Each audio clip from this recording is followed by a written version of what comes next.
बोले सोने हाल सासरी अकाल। हमें दृष्ट शुभ करे, हरे अग पाप सकल मल। काम क्रोध अर लोभ मोह, वस करे सब बल। सदा सुख मन वसै, दुख संसार है खोवै। गुर नव निद दरियाओ, जन्म हम कालख धोवै। सो कहो टल गुर सेवियै, अहनिस सहज सो पाए। दर्शन परसै गुरु है, जन्म मरण दुख जाए। मैं नाही कछ हौ नहीं, कैश आहे ना मूरा। अवसर लज्जा राख लेहो, सदना जन तोरा। अवसर लज्जा राख लेहो, सदना जन तोरा।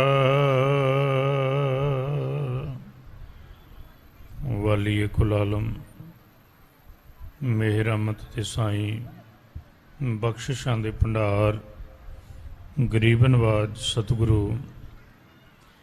जुगो जोगे अटल धन धन श्री गुरु ग्रंथ साहिब जियां दी मुकद्दस हजूरी अंदर नीले दे शाह सवार पटने दे माही आनंदपुर वासी कलगी वाले पातशाह तिन्हां दे मुकद्दस पवित्र चरण कमलों नाल वरोसाई धरती गुरुद्वारा चरण कमल साहिब विखे साहिबां दे पावन दरबार अंदर महापुरुष संत बाबा सेवा सिंह जी खडूर साहिब वाले जिन्हां दीयां महान सेवावां जिस अंदर सतगुरां दे पावन स्थान ते सरोवर साहिब दी आरंभता करन जा रही है समुची संगत गुरु कृपा सदका ऐसे महान समय ते सतगुरां दी पावन हजूरी अंदर सज के धन गुरु रामदास साहिब सच्चे पातशाह जी दे दर दे कीर्तनीय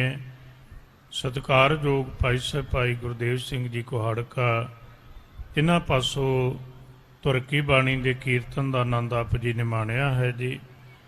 किरपालता करो साहिबां दे चरनां च बेनती करिए सतगुरु जी आप मेहरमत बख्शिश करके विचारां दी सेवा लैन। जिथों तक दासरे दी आवाज़ पहुँचती है सीस बख्शो, भावना प्यार शरधा ते सत्कार दे घर विच आओ। अदब सहित दोनों हाथ जोड़ गुरु बख्शी फतेह बुलावो जी। वाहिगुरु जी का खालसा वाहिगुरु जी की फतेह। तुरकी बाणी के कीर्तन का आनंद आप जी ने माणिया है। सतगुरां ने पावन बाणी अंदर फैसला दिता है, जिथे साहिबां दे मुबारक चरण पै जान वो थां पवित्र हो जाता है। केवल मनुख दे विचार ही नहीं बदलते, फिजा भी बदलती है, हवा भी बदलती है, ख्यालात भी बदलते हैं। ऐसा जिक्र साहिब कलगीधर पातशाह जी के जीवन चो मैं आप जी नाल कुछ घटनावां द्वारा साझा करना है। वो तो पहला रब्बी बाणी चो बेनती विचार चेते रखियो। सतगुरु गुरु ग्रंथ साहिब जी का अपना फैसला है ਜਿਸ ਸੰਦਰਭ ਵਿੱਚ ਵਿਚਾਰ ਆਪ ਜੀ ਨੇ ਪਹਿਲਾਂ ਸਰਵਣ ਕੀਤੀ ਹੈ, ਮਨੁੱਖ ਨੂੰ ਜੀਵਨ ਦੇ ਸਹਿਯੋਗ ਲਈ ਜਾਂ ਜ਼ਿੰਦਗੀ ਦੇ ਜਿਉਣ ਦੇ ਸਹਿਯੋਗ ਲਈ ਤਿੰਨ ਗੱਲਾਂ ਮੁੱਢਲੀ ਜ਼ਰੂਰਤ ਨੇ, ਬੜੇ ਪਿਆਰ ਨਾਲ ਸਮਝਣਾ। ਇੱਕ ਚੀਜ਼ ਹੈ ਹਵਾ, ਦੂਜਾ ਹੈ ਪਾਣੀ ਤੇ ਤੀਜਾ ਹੈ ਅਨਾਸ਼। ਗੁਰੂ ਗ੍ਰੰਥ ਸਾਹਿਬ ਦੀ ਰੱਬੀ ਬਾਣੀ ਆਪ ਜੀ ਪੜ੍ਹਦੇ ਹੋ, ਸਤਿਗੁਰਾਂ ਨੇ ਫੈਸਲਾ ਦਿੱਤਾ ਜਦੋਂ ਹਵਾ ਦੀ ਗੱਲ ਆਈ ਕਿ ਗੁਰੂ ਗ੍ਰੰਥ ਸਾਹਿਬ ਨੇ ਹਵਾ ਨੂੰ ਗੁਰੂ ਕਿਹਾ ਹੈ, ਪਵਨ ਗੁਰੂ। ਜਦੋਂ ਪਾਣੀ ਦੀ ਗੱਲ ਆਈ, ਧੰਨ ਗੁਰੂ ਨਾਨਕ ਸਾਹਿਬ ਨੇ ਪਾਣੀ ਦੀ ਤਸ਼ਬੀਹ ਪਿਤਾ ਨਾਲ ਕੀਤੀ ਹੈ। ਤੇ ਜਦੋਂ ਮਾਂ ਦੀ ਗੱਲ ਆਈ ਜਾਂ ਜਦੋਂ ਧਰਤੀ ਦੀ ਗੱਲ ਆਈ, ਤੇ ਧਰਤੀ ਨੂੰ ਕੇਵਲ ਮਾਤਾ ਨਹੀਂ, ਧਰਤੀ ਲਈ ਸ਼ਬਦ ਵਰਤਿਆ ਹੈ ਮਾਤਾ ਧਰਤ ਮਹਤ, ਬਿਲਕੁਲ ਸੰਖੇਪ ਸ਼ਬਦ, ਤਾਂ ਕਿ ਇਤਿਹਾਸ ਵੱਲ ਆਪਾਂ ਪਰਖ ਸਕੀਏ ਦੀ ਲੋੜ ਕੀ ਸੀ, ਗੁਰੂ ਦਾ ਸੰਦੇਸ਼ਾ ਕੀ ਹੈ, ਇਸ ਪਾਵਨ ਸਥਾਨ ਦੀ ਜਿਹੜੀ ਮਹੱਤਤਾ ਹੈ, ਇਹਦਾ ਥੋੜ੍ਹਾ ਜਿਹਾ ਮੁੱਢਲਾ ਜਿਹੜਾ ਸੰਖੇਪ ਇਤਿਹਾਸ। ਪਹਿਲੀ ਬੇਨਤੀ ਹੈ, ਵੇਖੋ ਜੀ, ਤੁਸੀਂ ਦੁਨੀਆ 'ਚ ਕਿਤੇ ਵੀ ਜਾਓਗੇ ਕਿ ਆਪਾਂ ਨੂੰ ਰੋਟੀ ਦਾ ਪ੍ਰਬੰਧ ਕਰਕੇ ਲਿਜਾਣਾ ਪੈਂਦਾ, ਭਾਵੇਂ ਆਪਣੇ ਪੱਲੇ ਬੰਨੀਏ ਧਿਆਨ ਦੇਣਾ, ਤੇ ਭਾਵੇਂ ਆਪਣੇ ਕੋਲੇ ਪੋਸੀਬਿਲਿਟੀ ਹੁੰਦੀ ਜਿੱਥੇ ਆਪਾਂ ਜਾਣਾ ਅਗਲਾ ਪ੍ਰਬੰਧ ਕਰਦਾ ਹੈ। ਪਰ ਕੋਈ ਬੰਦਾ ਜਦੋਂ ਘਰ ਤੋਂ ਤੁਰਦਾ ਨਾ, ਉਹ ਕਦੇ ਇਹ ਨਹੀਂ ਜਿੱਥੇ ਜਾਣਾ ਹੋਵੇ ਉਹਨੂੰ ਕਹਿੰਦਾ ਵੀ ਮੈਂ ਆਉਣ ਲੱਗਾ, ਤੂੰ ਹਵਾ ਤਿਆਰ ਕਰਕੇ ਰੱਖੀ, ਮੈਨੂੰ ਹਵਾ ਦੀ ਲੋੜ ਪਏਗੀ।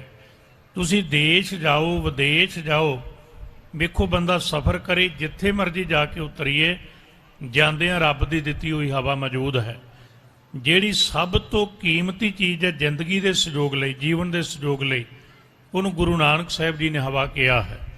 ਕਿ ਤੁਲਨਾ ਵੀ ਤਾਂ ਦਿੱਤੀ ਹੈ, ਕਹਿਣ ਲੱਗੇ ਜਿਵੇਂ ਤੇਰਾ ਸੰਸਾਰ ਤੇ ਰਹਿੰਦੇ ਆ ਮਨ ਕਰਕੇ, ਆਤਮਾ ਕਰਕੇ, ਗੁਰੂ ਤੋਂ ਬਿਨਾਂ ਮੁਕਤੀ ਨਹੀਂ। ਤੇ ਹਵਾ ਦੀ ਤਸ਼ਬੀਹ ਤੁਲਨਾ ਕੰਪੇਅਰ ਕੀਤਾ, ਪਵਨ ਗੁਰੂ। ਜਿੱਥੇ ਜਾਏਗਾ ਪਵਨ ਵੀ ਸਭ ਥਾਂ ਤੇ ਵਿਆਪਕ ਹੈ ਤੇ ਗੁਰੂ ਵੀ ਸਭ ਥਾਂ ਤੇ ਵਿਆਪਕ ਹੈ। ਵੇਖੋ ਇਸ ਗੱਲ ਨੂੰ ਇਸ ਤਰੀਕੇ ਨਾਲ ਲੈਣਾ, ਜਿੱਥੇ ਜਾਓਗੇ ਹਵਾ ਤੋਂ ਬਿਨਾਂ ਥਾਂ ਨਹੀਂ। ਮੈਂ ਥੋੜ੍ਹੀ ਜਿਹੀ ਫਿਰ ਬੇਨਤੀ ਕਰਾਂ, ਇਹਨੂੰ ਇਸ ਤਰੀਕੇ ਨਾਲ ਵੀ ਅੱਜ ਸਮਝਿਓ। ਤੁਹਾਡੇ ਸਾਡੇ ਮਨਾਂ 'ਚ ਖਿਆਲ ਹੋਏਗਾ ਵੀ ਬੰਦੇ ਨੂੰ ਹਵਾ ਜ਼ਰੂਰੀ ਹੈ, ਇੱਦਾਂ ਹੀ ਨਾ ਜੀ। ਜਿਹੜੀਆਂ ਬਿਲਡਿੰਗਾਂ ਨੇ ਜੀ, ਹਵਾ ਇਹਨਾਂ ਨੂੰ ਵੀ ਜ਼ਰੂਰੀ ਹੈ। ਤੁਸੀਂ ਪੜ੍ਹ ਕੇ ਵੇਖੋ ਜੀ, 21% ਤੋਂ ਆਕਸੀਜਨ ਘਟ ਜਾਏ ਤੇ ਬਿਲਡਿੰਗਾਂ ਵੀ ਨਹੀਂ ਰਹਿਣਗੀਆਂ। ਬੰਦੇ ਨੇ ਮੇਡ ਮੈਨ ਆਪਣੇ ਹੱਥੀਂ ਇਮਾਰਤਾਂ 120 80 ਮੰਜ਼ਿਲਾਂ ਬਣਾ ਲਈਆਂ, ਪਰ ਜਿਸ ਦਿਨ ਆਕਸੀਜਨ ਦੀ ਮਾਤਰਾ ਨਾ ਹੋਈ, ਇਹ ਖੜੀਆਂ ਨਹੀਂ ਰਹਿਣਗੀਆਂ। ਆਕਸੀਜਨ ਦੀ ਮਾਤਰਾ ਘਟੇ, ਪਹਾੜ ਵੀ ਨਹੀਂ ਖੜੇ ਰਹਿ ਸਕਦੇ। ਆਕਸੀਜਨ ਦੀ ਮਾਤਰਾ ਘਟੇ, ਪੱਥਰ ਵੀ ਨਹੀਂ ਖੜੇ ਰਹਿ ਸਕਦੇ। ਇਹਦਾ ਮਤਲਬ ਹੈ ਇਕੱਲੇ ਬੰਦੇ ਨੂੰ ਨਹੀਂ, ਮਨੁੱਖ ਤੋਂ ਬਾਅਦ ਪੰਛੀਆਂ ਨੂੰ, ਪਸ਼ੂਆਂ ਨੂੰ, ਇਹਨਾਂ ਬਿਲਡਿੰਗਾਂ ਨੂੰ, ਸਭ ਕੁਝ ਨੂੰ ਲੋੜ ਹੈ ਆਕਸੀਜਨ ਦੀ। ਪਵਨ ਗੁਰੂ ਕੇਵਲ ਕਿਉਂਕਿ ਭਾਈ ਸਾਹਿਬ ਭਾਈ ਗੁਰਦੇਵ ਸਿੰਘ ਜੀ ਨੇ ਵਿਚਾਰ ਰੰਭੀ ਤੇ ਮੇਰੇ ਮਨ 'ਚ ਖਿਆਲ, ਇਹਨੂੰ ਆਪਾਂ ਲੜੀ ਬਣਾ ਕੇ ਇਤਿਹਾਸ ਵੱਲ ਪਰਤੀਏ। ਆਕਸੀਜਨ ਦੀ ਲੋੜ, ਇਹਦੇ ਲਈ ਬੇਨਤੀ ਹੈ, ਥੋੜ੍ਹਾ ਜਿਹਾ ਮੈਂ ਇਤਿਹਾਸ ਵੱਲ ਤੁਹਾਨੂੰ ਲਿਜਾਣਾ ਚਾਹੁੰਦਾ। ਪਵਨ ਗੁਰੂ, ਧੰਨ ਗੁਰੂ ਹਰਿਰਾਏ ਸਾਹਿਬ ਸੱਚੇ ਪਾਤਸ਼ਾਹ ਦੀ ਆਰਬਲਾ ਸੀ 4 ਸਾਲ, ਤੇ ਗੁਰੂ ਹਰਗੋਬਿੰਦ ਸਾਹਿਬ ਸੱਚੇ ਪਾਤਸ਼ਾਹ ਨਾਲ ਕੀਰਤਪੁਰ ਸਾਹਿਬ ਵਿਚਰਦੇ ਨੇ। ਸਾਖੀ ਤੁਸੀਂ ਸੁਣੀ, ਆਪਾਂ ਉਹਦੇ ਸਿਧਾਂਤਕ ਨੁਕਤੇ ਸਮਝਣ ਲੱਗੇ ਹਾਂ।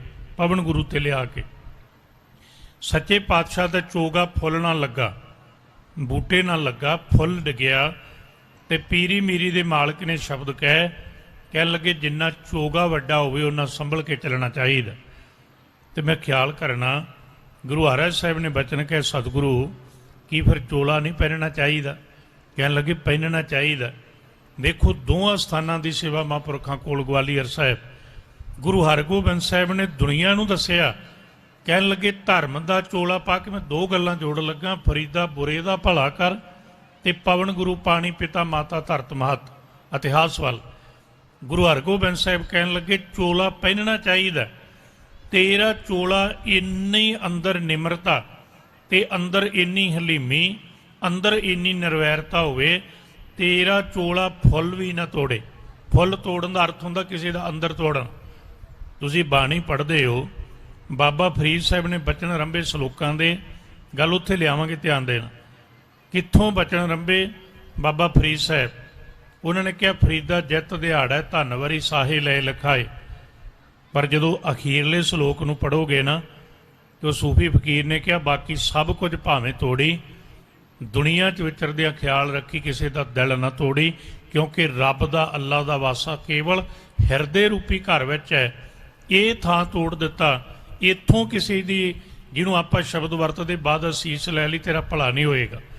गुरु हरगोबिंद साहिब कहन लगे, धन गुरु हरराज साहिब नूं कहन लगे, चोला पा के इहदी मर्यादा ये है, तू फुੱਲ तोड़न वाला नहीं, तू फुੱਲ पैदा करन वाला होवे। दूजा पासा कहन लगे फिर पहन के दी मर्यादा, कहन लगे तेरा चोला पहनिया होवे, ये फुੱਲ ना तोड़े, जिद्दे लोड़ पै जाए तेरा चोला किसी नूं ग्वालियर दे किले वांगू बहुत वड्डी जेल विचों रिहा करन वाला होवे। ये धर्म दे चोले दी मर्यादा दसी फुੱਲ पवन गुरु। अगली गल, जदों गुरु हरराज साहिब गुरता गद्दी ते विराजमान होए, वेखो अज है ना जिहड़ा जी तुसीं सियाणे हो, क्योंकि महापुरखों कोल बेअंत सवावां ने मैथों वा तुसीं जाणदे हो। जिथे वातावरण की गल उत्थे विद्यक खेतर भी, तो विद्यक खेतर भी केवल धार्मिक नहीं अकैडमिक NDA तक प्रबंध है, जिन्होंने आप नैशनल डिफेंस अकैडमी वगैरह कहने, वो भी यतन ने बड़े वधिया उपराले। गुरु हरराज साहिब सच्चे पातशाह गुरता गद्दी ते बैठे पवन गुरु ते की कीता, कीरतपुर साहिब नूं तुसीं पढ़ के वेखो जी इतिहास विच, असीं केवल उहदियां एक दो घटनावां कहने, ध्यान दिया जे। कीरतपुर साहिब नूं उस समय दे देश विच बागां दा शहर लिखिया होया जी, बागां दा शहर। किसी एक कहा, किसी दो कहा।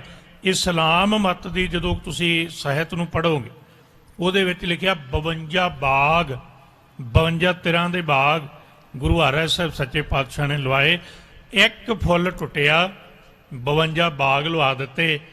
ਅਸੀਂ ਤੁਸੀਂ ਸੁਣਿਆ, ਅਸੀਂ ਆਪਣੀ ਲੋੜ ਲਈ ਇੱਕ ਦਰਖਤ ਪੁੱਟਨੇ ਆ ਤੇ ਜ਼ਿੰਦਗੀ ਵਿੱਚ ਕਦੇ ਦੂਜਾ ਲਾਉਂਦੇ ਨੇ।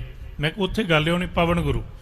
ਦੂਜੀ ਗੱਲ, 52 ਤਿਰਾਂ ਦੇ ਬਾਗ ਲਾਏ ਤੇ ਬਾਗ ਲਾ ਕੇ ਬੁਰੇ ਦਾ ਭਲਾ ਕਰਨ ਨਿਰਵੈਰਤਾ ਕਿੰਨੀ ਰੱਖੀ ਗੁਰੂ ਹਰਰਾਜ ਸਾਹਿਬ। 5 ਬਖਸ਼ਿਸ਼ਾਂ ਸਮਝਿਓ। ਵੈਸੇ ਕਦੇ ਤੁਸੀਂ ਇਤਿਹਾਸ ਨੂੰ ਨਾ ਬੜੇ ਪਿਆਰ ਨਾਲ ਪੜ੍ਹੋ ਤੇ ਸਮਝੋ। ਗੁਰੂ ਹਰਰਾਜ ਸਾਹਿਬ ਨੂੰ ਬਖਸ਼ਿਸ਼ਾਂ ਦਾ ਦਾਤਾ ਵੀ ਕਿਹਾ ਜਾਂਦਾ।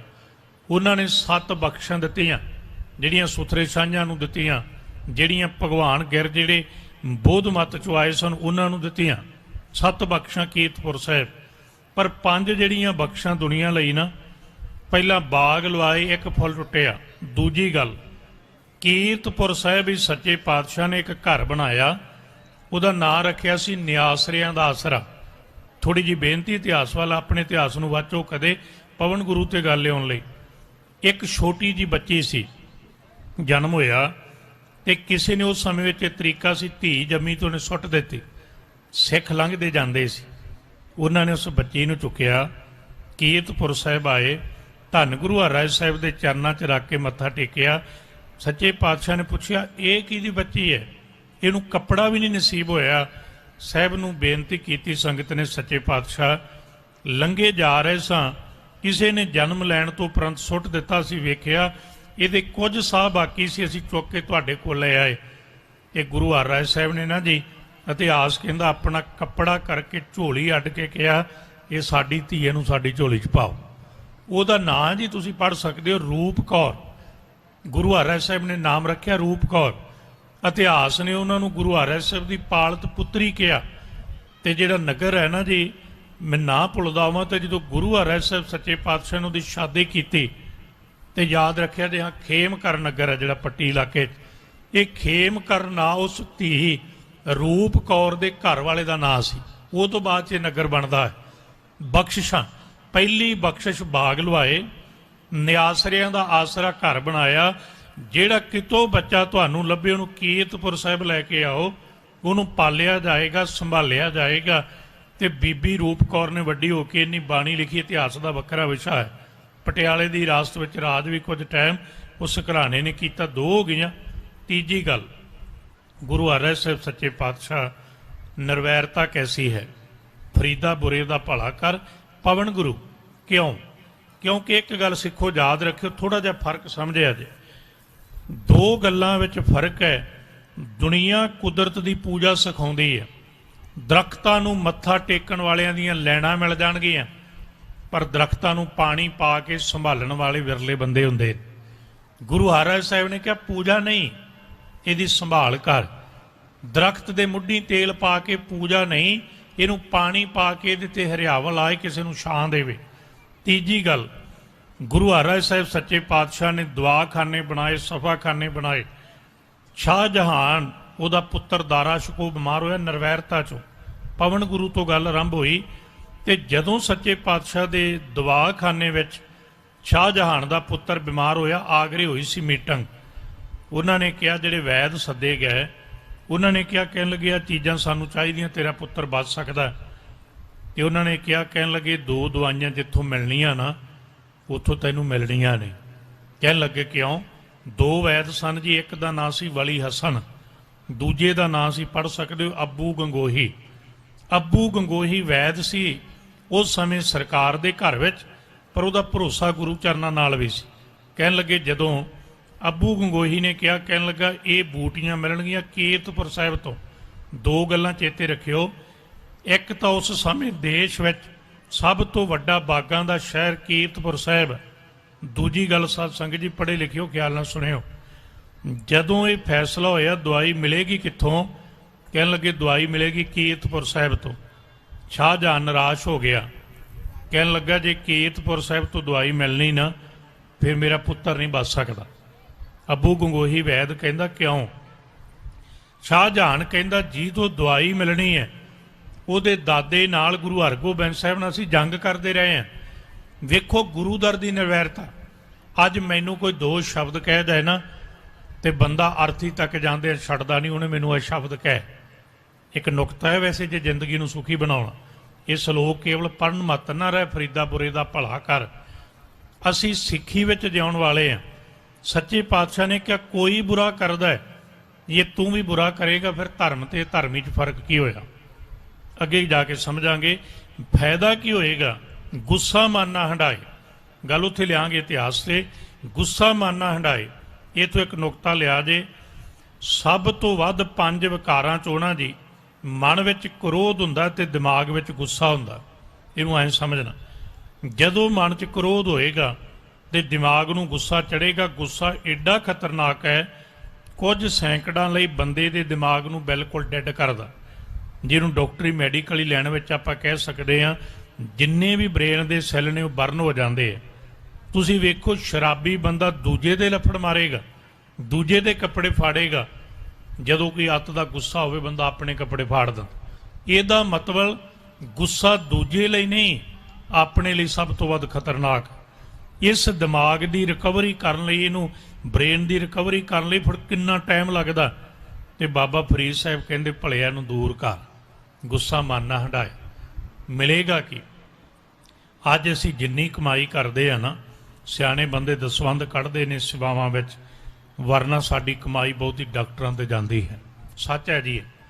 ਤੇ ਗੁਰੂ ਗ੍ਰੰਥ ਸਾਹਿਬ ਨੇ ਕਿਹਾ, ਕਹਿਣ ਲੱਗੇ ਜੇ ਕੰਮ ਕਰ ਲੈ ਨਾ, ਬਾਣੀ ਪੜ੍ਹੇਗਾ, ਸਿਮਰਨ ਕਰੇਗਾ, ਸਹਿਜਤਾ ਆਏਗੀ, ਅੰਦਰੋਂ ਨਿਰਵੈਰਤਾ ਆਏਗੀ। ਇਤਿਹਾਸ ਵੱਲ ਆਉਣ ਤੋਂ ਪਹਿਲਾਂ ਜਦੋਂ ਨਿਰਵੈਰਤਾ ਆ ਗਈ ਫਿਰ ਦੇਹੀ ਰੋਗ ਨਾ ਲੱਗੇ। ਇਹ ਰਿਜ਼ਲਟ ਹੈ ਜੀ ਇਹਦਾ। ਫਰੀਦਾ ਬੁਰੇ ਦਾ ਭਲਾ ਕਰ, ਗੁੱਸਾ ਮਨ ਨਾ ਹੰਢਾਏ। ਤੇ ਰਿਜ਼ਲਟ ਕੀ ਹੈ? ਦੇਹੀ ਰੋਗ ਨਾ ਲੱਗੇ। ਗੁਰੂ ਗ੍ਰੰਥ ਸਾਹਿਬ ਦਾ ਇੱਕ ਬਚਨ ਅਟੱਲ ਸਚਾਈ ਹੈ। ਜਿਸ ਦਿਨ ਮਨ ਵਿੱਚ ਤੇ ਦਿਮਾਗ ਵਿੱਚ ਖੇੜਾ ਰਿਹਾ, ਕਹਿਣ ਲੱਗੇ ਸਰੀਰ ਰੋਗ ਹੋ ਜਾਏਗਾ, ਪੱਲੇ ਸਭ ਕੁਛ ਪਾਏ, ਪ੍ਰਭੂ ਦੀ ਪ੍ਰਾਪਤੀ ਹੋਏਗੀ। ਨਿਰਵੈਰਤਾ ਫਿਰ ਇਤਿਹਾਸ ਨੇ ਕਿਵੇਂ ਵਿਖਾਈ? ਸ਼ਾਹਜਹਾਨ ਕਹਿੰਦਾ ਉਹਨਾਂ ਨੇ ਕਦੇ ਦਵਾਈ ਨਹੀਂ ਦੇਣੀ। ਅੱਬੂ ਗੰਗੋਹੀ ਕਹਿੰਦਾ ਤੁਹਾਨੂੰ ਕੌਣ ਕਹਿੰਦਾ? ਉਹ ਕਹਿੰਦੇ ਅਸੀਂ ਲੜਾਈ ਕਰਦੇ ਰਹੇ ਹਾਂ। ਅੱਬੂ ਗੰਗੋਹੀ ਕਹਿੰਦਾ ਮੈਂ ਉਸ ਦਰ ਨੂੰ ਜਾਣਦਾ, ਤੁਸੀਂ ਬੰਦੇ ਭੇਜੋ, ਗੁਰੂ ਹਰਿਰਾਏ ਸਾਹਿਬ ਤੁਹਾਨੂੰ ਜਵਾਬ ਨਹੀਂ ਦੇਣਗੇ। ਖਿਆਲ ਨਾਲ ਸੁਣਨਾ। ਉਹਨਾਂ ਨੇ 2 ਵੈਦ ਭੇਜੇ ਜੀ, ਵਲੀ ਹਸਨ, ਅੱਬੂ ਗੰਗੋਹੀ। 2 ਨੇ ਆਪਣੇ ਸਿਪਾਹੀ ਭੇਜੇ। ਵੈਦ ਬੜਾ ਸਿਆਣਾ ਸੀ, ਉਹਨੇ ਕਿਹਾ ਜੀ ਲਿਖ ਕੇ ਦਿਓ। ਵੇਖੋ ਕੁਝ ਮੰਗਣਾ ਹੋਵੇ ਨਾ ਤੇ ਬੇਨਤੀ ਤੇ ਕਰਨੀ ਪੈਂਦੀ ਨਾ ਜੀ। ਲਿਖ ਕੇ ਦਿੱਤਾ ਸ਼ਾਹਜਹਾਨ ਨੇ, ਮੇਰਾ ਪੁੱਤਰ ਬਿਮਾਰ ਹੈ। ਸਰਕਾਰੀ ਕਾਗਜ਼ ਤੇ ਲਿਖ ਕੇ ਮੋਹਰ ਲੱਗ ਗਈ। ਇਹ 4 ਬੰਦੇ ਉਹ ਕਾਗਜ਼ ਲੈ ਕੇ ਬੇਨਤੀ ਦਾ ਕੀਰਤਪੁਰ ਸਾਹਿਬ ਆਏ। ਜਦੋਂ ਸਤਿਗੁਰੂ ਦੇ ਚਰਨਾਂ 'ਚ ਆ ਕੇ ਬੇਨਤੀ ਕੀਤੀ, ਗੁਰੂ ਹਰਿਰਾਏ ਸਾਹਿਬ ਕਹਿਣ ਲੱਗੇ ਜੋ ਚਾਹੀਦਾ ਉੱਥੋਂ ਲੈ ਜਾਓ। ਸਾਰੇ ਹੈਰਾਨ ਹੋਏ। ਹੁਣ ਅੱਬੂ ਗੰਗੋਹੀ ਤੇ ਜਾਣਦਾ ਸੀ, ਮੈਂ ਬੇਨਤੀ ਕਰਨ ਲੱਗਾ ਪਵਨ ਗੁਰੂ ਤੋਂ ਬਾਅਦ ਜਿੱਥੇ ਬਾਗ ਲਵਾਏ, ਜਿੱਥੇ ਨਿਆਸਰੇ ਬੱਚੇ ਸਾਂਭੇ ਕੀਰਤਪੁਰ ਸਾਹਿਬ, ਉੱਥੇ ਸੱਚੇ ਪਾਤਸ਼ਾਹ ਨੇ ਨਿਰਵੈਰਤਾ ਵਿਖਾਈ। ਇੱਕ ਪਾਸੇ ਹੁਣ ਜਦੋਂ ਅੱਬੂ ਗੰਗੋਹੀ ਨੇ ਸਾਰੀ ਗੱਲ ਬੇਨਤੀ ਕੀਤੀ, ਜਿਹੜਾ ਦੂਜਾ ਵੈਦ ਸੀ ਨਾ ਜੀ, ਉਹਨੇ ਸ਼ਬਦ ਕਹਿਣ ਲੱਗਾ ਗੁਰੂ ਸਾਹਿਬ ਨੂੰ, ਕਹਿਣ ਲੱਗਾ ਦੱਸੋ ਕੀ ਸੇਵਾ ਦਈਏ। क्योंकि उस समय का हिंदुस्तान का बादशाह शाहजहान ਉਹਦਾ पुत्र बीमार कहन लगे जो उन्होंने कहा जो मंगण दे के आना ये गुरु घर की मर्यादा वेखो महापुरुष कारज करते ने मेरे वर्गे जां होर लोग कहण वाले बथेरे तुरे फिरदे पर याद रखिया जे मंगण तो नहीं ये साडा अपना फर्ज बनता सी आप हरेक कारजां सहयोग करिए किदां गुरु महाराज साहब कहन लगे नहीं सानू कुछ नहीं चाहिए कहन लगे जी सरकार का हुक्म है जिन्ना भी कुछ मंगना मंग लो मैं हैरान होया कहन लगे वली हसन वैद कहन लगा गुरु महाराज साहब नूं कहन लगा जी सरकारी खजाने चों मिलना जो मंगोगे मिल जाएगा मंग लो आ बेनती जिंदगी चेते रखियो सिखो जे सुखी रहना गुरु महाराज साहब कहन लगे असी किसी की कमजोरी का जां मजबूरी का फायदा नहीं उठाउंदे ये गुरु दर की मर्यादा है अज तो बाद असी मजबूरी नहीं खरीदते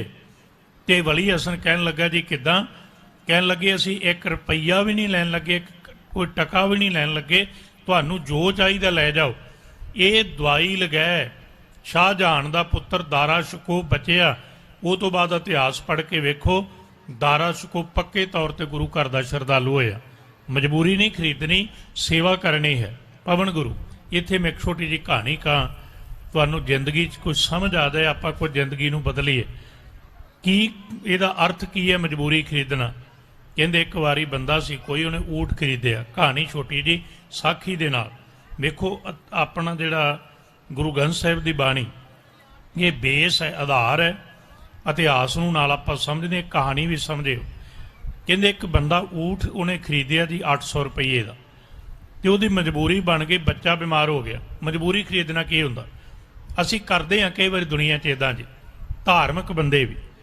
कहन लगे जो ऊँट वेचना पिया ना उन्होंने वो ऊँट वेचण लई मंडी विच लैके गया मंडी च लिजा के उन्हें ऊँट की कीमत रख दी 600 रुपया देखो 800 का खरीदिया तो 600 लोग कौन किन्ने का वेचना बंदा भला सी वो दस दिया करे मेरा बच्चा बीमार है खरीदिया तो मैं 800 का सी मैं 600 का वेच देना तो खरीदण वाले वेखण भी यदी मजबूरी है वो कहण 300 लेना 400 लेना शामां पै गईयां बंदा निराश होया मना ऊँट वेच के भी बच्चा नहीं बचा सकांगे क्योंकि वेखेगा तो इलाज करावांगे ना मजबूरी सी शामां नूं कोई दाना बंदा आया सियाणा उन्हें उहदा चेहरा पढ़ के क्या कहन लगा निराश क्यों है कहन लगा मैं ऊँट वेचना आया क्यों वेचदा कहंदा बच्चा बीमार है मजबूरी है उन्हें क्या बोल किन्ने दा वेचना कहंदा मैं खरीदिया 800 का मैं 600 का वेच देना वो बंदे ने क्या तेरा ऊँट 800 का भी नहीं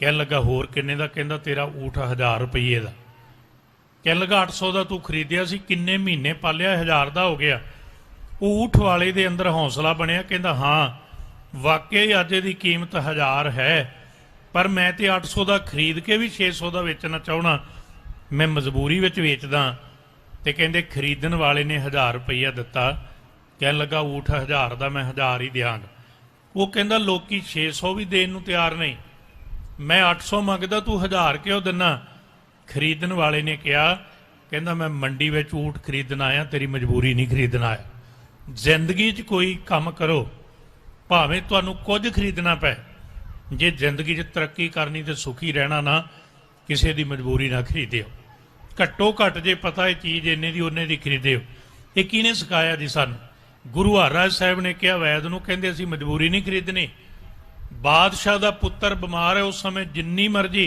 धरती मंग लेंदे राज मंग लेंदे हिस्सा मंगदे शाहजहान ने खिड़े मत्थे दे देना सी कहन लगे मजबूरी नहीं खरीदनी असीं सेवा करनी है इसलिए ये सी पवन गुरु की गल एक बेनती हो बाबा जी होरां ने जिहड़ी जंगल आउण की गल 550 आप जी ने सुनी ये साडे जिहड़े पुरातन दरख्त ने इन्हां नूं बचाओ देखो जिथे फुल्लां दी लोड़ है उत्थे तुसीं हैरान होवोगे मैं उस पासे जाना नहीं आपां चले गए इतिहास का दूजा पक्ष पिछे ना रह जाए उन्होंने थोड़ा अगे वधाउणा चाहुंदा तुहाडे चरणां 'च वेखो सब तो वध कीमती है जदों तुसीं पढ़ोगे जी आपां वेखने आ पिपल पुराने समयां 'च अज मैं कई बारी कहना असी अधूरा ज्ञान चुकते हाँ पुराने समय ना जो बजुर्ग होंगे से पिपल नूं ब्राह्मण कहते सी पुछ के वेखे तो ब्राह्मण शब्द के अर्थ ने गुरमत में जिहदा मन ब्रह्म वर्गा हो जाए ब्रह्म प्लस मन इनू कंबाइन करके वेखो शब्द बन जाएगा ब्राह्मण ਔਰ ਗੁਰੂ ਗ੍ਰੰਥ ਸਾਹਿਬ ਨੇ ਇਹਨੂੰ ਅਥੈਂਟਿਕ ਕੀਤਾ ਜੀ। ਕਹੋ ਕਬੀਰ ਜੋ ਬ੍ਰਹਮ ਵਿਚਾਰੈ ਸੋ ਬ੍ਰਾਹਮਣ ਕਹੀਅਤ ਹੈ ਹਮਾਰਾ। ਜਿਹੜਾ ਬ੍ਰਾਹਮਣ ਨਾਲ ਸਾਂਝ ਪਾ ਲੇ ਉਹਨੂੰ ਸਾਡੇ ਘਰ 'ਚ ਬ੍ਰਾਹਮਣ ਕਹਿੰਦੇ, ਮਾੜਾ ਨਹੀਂ। ਸੋ ਬ੍ਰਾਹਮਣ ਭਲਾ ਕੀ ਹੈ? ਪਿੱਪਲ ਨੂੰ ਬ੍ਰਾਹਮਣ ਕਿਉਂ ਕਿਹਾ? ਉਹ ਬ੍ਰਾਹਮਣ ਰੱਬ ਵਰਗਾ ਹੈ। ਉਹ ਦਿਨ ਨੂੰ ਵੀ ਤੁਹਾਨੂੰ ਆਕਸੀਜਨ ਦਿੰਦਾ ਔਰ ਰਾਤ ਨੂੰ ਵੀ ਆਕਸੀਜਨ ਦਿੰਦਾ। ਉਹ ਇੱਕ ਐਸਾ ਦਰਖਤ ਹੈ ਜਿਹੜਾ 24 ਘੰਟੇ ਆਕਸੀਜਨ ਛੱਡਦਾ। ਉਹਦਾ ਇੱਕ ਹੋਰ ਫਾਇਦਾ ਸੁਣਿਓ। ਦੂਜਾ ਫਾਇਦਾ ਉਹ ਇਹ ਹੈ, ਤੁਸੀਂ ਆਪਾਂ ਚਲੋ ਹੁਣ ਤੇ ਨਹੀਂ, ਕਿਸੇ ਪੁਰਾਣੇ ਪਿਛਲੇ ਟਾਈਮ ਵੱਲ ਜਾਓ, ਪਿੱਪਲ ਦਾ ਦਰਖਤ ਤੁਹਾਨੂੰ ਕੰਧ ਵਿੱਚ ਵੀ ਉੱਗਿਆ ਮਿਲ ਜਾਏਗਾ। ਪਿੱਪਲ ਦਾ ਦਰਖਤ ਤੁਹਾਨੂੰ ਦਰਖਤ ਬਨੇਰੇ ਤੇ ਵੀ ਮਿਲ ਜਾਏਗਾ। ਕਦੇ ਰੀਜਨ ਸੋਚਿਆ ਕੀ ਹੈ? ਪਵਨ ਗੁਰੂ। ਉਹਦਾ ਕਾਰਨ ਹੈ ਪਿੱਪਲ ਦੇ ਦਰਖਤ ਨੂੰ ਪਾਣੀ ਜੜ ਤੋਂ ਨਹੀਂ ਲੈਣਾ ਪੈਂਦਾ, ਉਹਦੇ ਪੱਤੇ ਹਵਾ 'ਚੋਂ ਪਾਣੀ ਲੈ ਲੈਂਦੇ। ਉਹਦਾ ਰੀਜਨ ਹੈ। ਇਸ ਲਈ ਐਸੇ ਦਰਖਤ ਸਾਨੂੰ ਕੁਦਰਤ ਨੇ ਦਿੱਤੇ।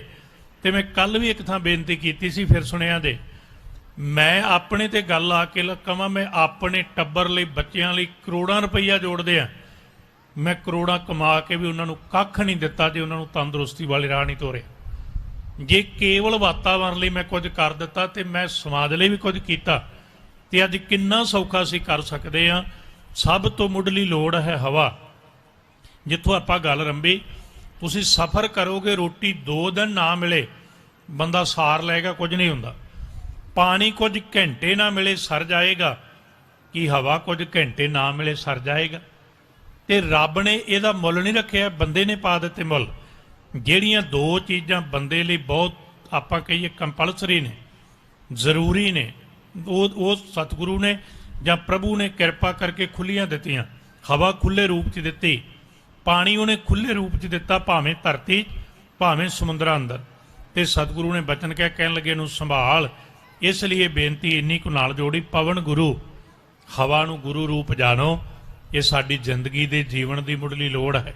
ਤੇ ਘੱਟੋ ਘੱਟ ਸਾਧ ਸੰਗਤ ਜੀ, ਜਿੰਨੇ ਇਸ ਧਰਤੀ ਤੇ ਦਰਖਤ ਹੋਣਗੇ ਉਹਨਾਂ ਸਾਡਾ ਜੀਵਨ ਸੁਖਾਲਾ। ਅਗਲੀ ਗੱਲ, ਪਾਣੀ ਪਿਤਾ, ਇਹਦੇ ਲਈ ਵੀ ਇੱਕ ਬੇਨਤੀ ਸੁਣਿਆ ਜੇ।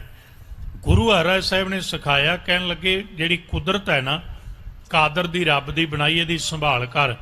ਪਾਣੀ ਲਈ ਮੈਂ ਦਾਸ ਤੁਹਾਡੇ ਚਰਨਾਂ 'ਚ, ਕਿਉਂਕਿ ਅੱਜ ਵਿਸ਼ਾ ਐਸਾ ਆਰੰਭੇ ਆ, ਮਹਾਂਪੁਰਸ਼ਾਂ ਦੀਆਂ ਸੇਵਾਵਾਂ ਵੀ ਐਸੀਆਂ ਨੇ। ਆਵਾਂਗੇ ਮੈਂ ਇਸ ਸਥਾਨ ਦੇ ਥੋੜ੍ਹੇ ਜਿਹੇ ਇਤਿਹਾਸ ਵੱਲ ਵੀ ਤੁਹਾਡੇ ਨਾਲ। ਹੁਣ ਪਾਣੀ ਦੀ ਗੱਲ, ਪਵਨ ਗੁਰੂ, ਪਾਣੀ ਪਿਤਾ ਕਿਉਂ? ਪਿਤਾ ਤੋਂ ਸਾਡਾ ਜੀਵਨ ਬਣਦਾ ਹੈ। ਤੇ ਯਾਦ ਰੱਖਿਆ ਜੇ, ਇਹ ਬਿੰਦ, ਇਹ ਲਹੂ, ਇਹਦੇ ਵਿੱਚ ਬਹੁਤ ਸਹਿਯੋਗੀ ਹੈ ਪਾਣੀ। ਤੇ ਰੱਬ ਨੇ ਬੈਲੈਂਸ ਵੇਖੋ ਜੀ ਬਣਾਇਆ। 67% ਪਾਣੀ ਸਾਡੀ ਬੋਡੀ 'ਚ ਹੈ ਤੇ 67% ਪਾਣੀ ਹੀ ਧਰਤੀ 'ਤੇ ਹੈ। ਦੋਵਾਂ ਦਾ ਬੈਲੈਂਸ ਸੇਮ ਹੈ ਜੀ। ਫਿਰ ਯਾਦ ਰੱਖਿਓ, 67% ਪਾਣੀ 1/3 ਹਿੱਸਾ ਧਰਤੀ 'ਤੇ ਹੈ ਤੇ 67% ਪਾਣੀ ਸਾਡੀ ਬੋਡੀ 'ਚ ਹੈ। ਤੁਹਾਡੇ ਚਰਨਾਂ 'ਚ ਬੇਨਤੀ ਹੈ, ਹੱਥ ਜੋੜ ਕੇ, ਕਿ ਸਾਧ ਸੰਗਤ ਜੀ ਇਹਨੂੰ ਸੰਭਾਲੋ। ਸੰਭਾਲ ਦਾ ਤਰੀਕਾ ਕੀ? ਜਿਹੜੀ ਆਪਾਂ ਸਭ ਤੋਂ ਵੱਧ ਕਈ ਵਾਰੀ ਅਸੀਂ ਕਰਦੇ ਹਾਂ, ਘਰ ਦੀ ਗੰਦਗੀ ਚੁੱਕੀ, ਵਗਦੀ ਹੋਈ ਨਹਿਰ ਵਿੱਚ ਪਾ ਦਿੱਤੀ। ਘਰ ਦਾ ਕੂੜਾ ਕਰਕਟ ਸਮੇਟਿਆ, ਵਗਦੇ ਹੋਏ ਪਾਣੀ ਵਿੱਚ ਪਾ ਦਿੱਤਾ। ਸੋਚ, ਇਹ ਘੁੰਮ ਕੇ ਤੇਰੇ ਤੱਕ ਆਉਣਾ ਹੈ। ਤੇਰੀ ਅੱਜ ਦੀ ਪੀੜ੍ਹੀ ਤੱਕ ਨਹੀਂ ਹੈ, ਤੇਰੇ ਤੱਕ ਨਹੀਂ ਆਏਗਾ, ਤੇਰੀ ਆਉਣ ਵਾਲੀ ਨਸਲ ਤੱਕ ਆਏਗਾ। ਬਹੁਤ ਸਾਧਨ ਨੇ ਅਸੀਂ ਆਪਣੀ ਗੰਦਗੀ ਨੂੰ ਸਮੇਟਣ ਦੇ। ਇਸ ਲਈ ਪਵਨ ਗੁਰੂ, ਪਾਣੀ ਪਿਤਾ। ਤੇ ਦੂਜੀ ਬੇਨਤੀ ਵੀ ਸੁਣਿਆ ਜੇ ਬੜੇ ਖਿਆਲ ਨਾਲ, ਥੋੜ੍ਹੀ ਜਿਹੀ ਮੈਂ ਕਹਿ ਦਿਆਂ ਤਾਂ ਕਿ ਗੱਲ ਪਕੜ ਆ ਜਾਏ, ਕਿਉਂਕਿ ਇਹਦੇ ਅਰਥ ਅਸੀਂ ਹਲਕੇ 'ਚ ਲੈਨੇ ਬੜੇ, ਕਿ ਪਵਨ ਗੁਰੂ, ਪਾਣੀ ਪਿਤਾ, ਮਾਤਾ ਧਰਤ ਮਾਤ। ਪਾਣੀ ਪਿਤਾ, ਵੇਖੋ ਰੱਬ ਨੇ, ਤੁਸੀਂ ਹੈਰਾਨ ਹੋਵੋਗੇ, ਸਾਡਾ ਸਭ ਤੋਂ ਵੱਧ ਪਾਣੀ ਸਮੁੰਦਰਾਂ 'ਚ ਸੰਭਿਆ ਹੋਇਆ। ਧਰਤੀ ਵਿੱਚ 1.5% ਪਾਣੀ ਹੈ ਜੀ ਕੇਵਲ। ਵੇਖੋ, ਉਹ ਵੱਖਰੀ ਗੱਲ, ਕੋਈ ਦੋ ਰਾਵਾਂ ਨਹੀਂ ਧਰਤੀ ਦੇ ਪਾਣੀ ਨੂੰ ਸੰਭਾਲੀਏ। ਪਰ ਪ੍ਰਭੂ ਨੂੰ ਸਾਡਾ ਬੜਾ ਫਿਕਰ ਹੈ। ਸਮੁੰਦਰਾਂ ਦਾ ਪਾਣੀ ਉਹਨੇ ਖਾਰਾ ਰੱਖਿਆ, ਪਾਣੀ ਪਿਤਾ। ਕਿਉਂ? ਕਿਉਂਕਿ ਖਾਰਾ ਪਾਣੀ ਖਰਾਬ ਨਹੀਂ ਹੁੰਦਾ, ਉਹਦੇ ਵਿੱਚ ਕੋਈ ਬਦਬੂ ਨਹੀਂ ਪੈਦਾ ਹੁੰਦੀ। ਉਸੇ ਖਾਰੇ ਪਾਣੀ ਨੂੰ ਅਸੀਂ ਘਰ 'ਚ ਫਿਲਟਰ ਲਵਾਉਣੇ ਨਾ, ਉਹਨੂੰ 3-6 ਮਹੀਨਿਆਂ ਬਾਅਦ ਸਾਫ਼ ਹੀ ਕਰਾਉਣਾ ਪੈਂਦਾ, ਪਾਣੀ ਪਿਤਾ। ਪਰ ਪ੍ਰਭੂ ਦੀ ਦਾਤ ਐਸੀ ਹੈ, ਉਹ ਸਮੁੰਦਰ 'ਚੋਂ ਪਾਣੀ ਚੁੱਕਦਾ, ਉਹ ਖਾਰਾ ਹੈ, ਵਾਸ਼ਪੀਕਰਨ ਹੁੰਦਾ, ਤੇ ਉੱਪਰ ਉਹਨੇ ਕੋਈ ਆਰਓ ਫਿਲਟਰ ਨਹੀਂ ਲਾਏ ਹੋਏ। ਉਸੇ ਪਾਣੀ ਨੂੰ ਚੁੱਕ ਕੇ ਆਕਾਸ਼ ਵਿੱਚ ਲਿਜਾ ਕੇ ਸਾਂਝਾ ਕਰ ਦਿੰਦਾ। ਬਹੁਤ ਦੇਸ਼ ਐਸੇ ਆ ਜਿਨ੍ਹਾਂ ਕੋਲ ਸਮੁੰਦਰ ਨਹੀਂ, ਪਰ ਰੱਬ ਨੇ ਤੇ ਕਿਸੇ ਨਾਲ ਵਿਤਕਰਾ ਨਹੀਂ ਨਾ ਕਰਨਾ, ਉਹਦੇ ਤੇ ਸਾਰੇ ਬੱਚੇ ਆ। ਉਹਨੇ ਸਮੁੰਦਰ ਤੋਂ ਪਾਣੀ ਚੁੱਕਿਆ, ਸਪੇਸ ਵਿੱਚ ਲਿਜਾ ਕੇ ਬੱਦਲ ਬਣਾਏ। ਤੁਸੀਂ ਹੈਰਾਨ ਹੋਵੋਗੇ, ਸਮੁੰਦਰ ਦਾ ਖਾਰਾ ਪਾਣੀ ਉਹਨੇ ਬੱਦਲਾਂ ਵਿੱਚ ਮਿੱਠਾ ਕਰ ਦਿੱਤਾ। ਦੱਸੋ ਸ਼ੂਗਰ ਕਿੱਥੋਂ ਪਾਏ? ਬਲਿਹਾਰ ਜਾਓ ਤੋਂ ਉਹਨੇ ਇੰਨਾ ਪ੍ਰਬੰਧ ਸਾਡੇ ਲਈ ਕੀਤਾ ਸੀ, ਕੁਝ ਵੀ ਨਹੀਂ ਕਰਨਾ, ਕੇਵਲ ਸੰਭਾਲ ਕਰਨੀ ਹੈ। ਪਵਨ ਗੁਰੂ ਪਾਣੀ ਪਿਤਾ, ਮਿੱਠਾ ਕਰਕੇ ਪਾਣੀ ਧਰਤੀ ਤੇ ਕਿਉਂ ਸੁੱਟਿਆ?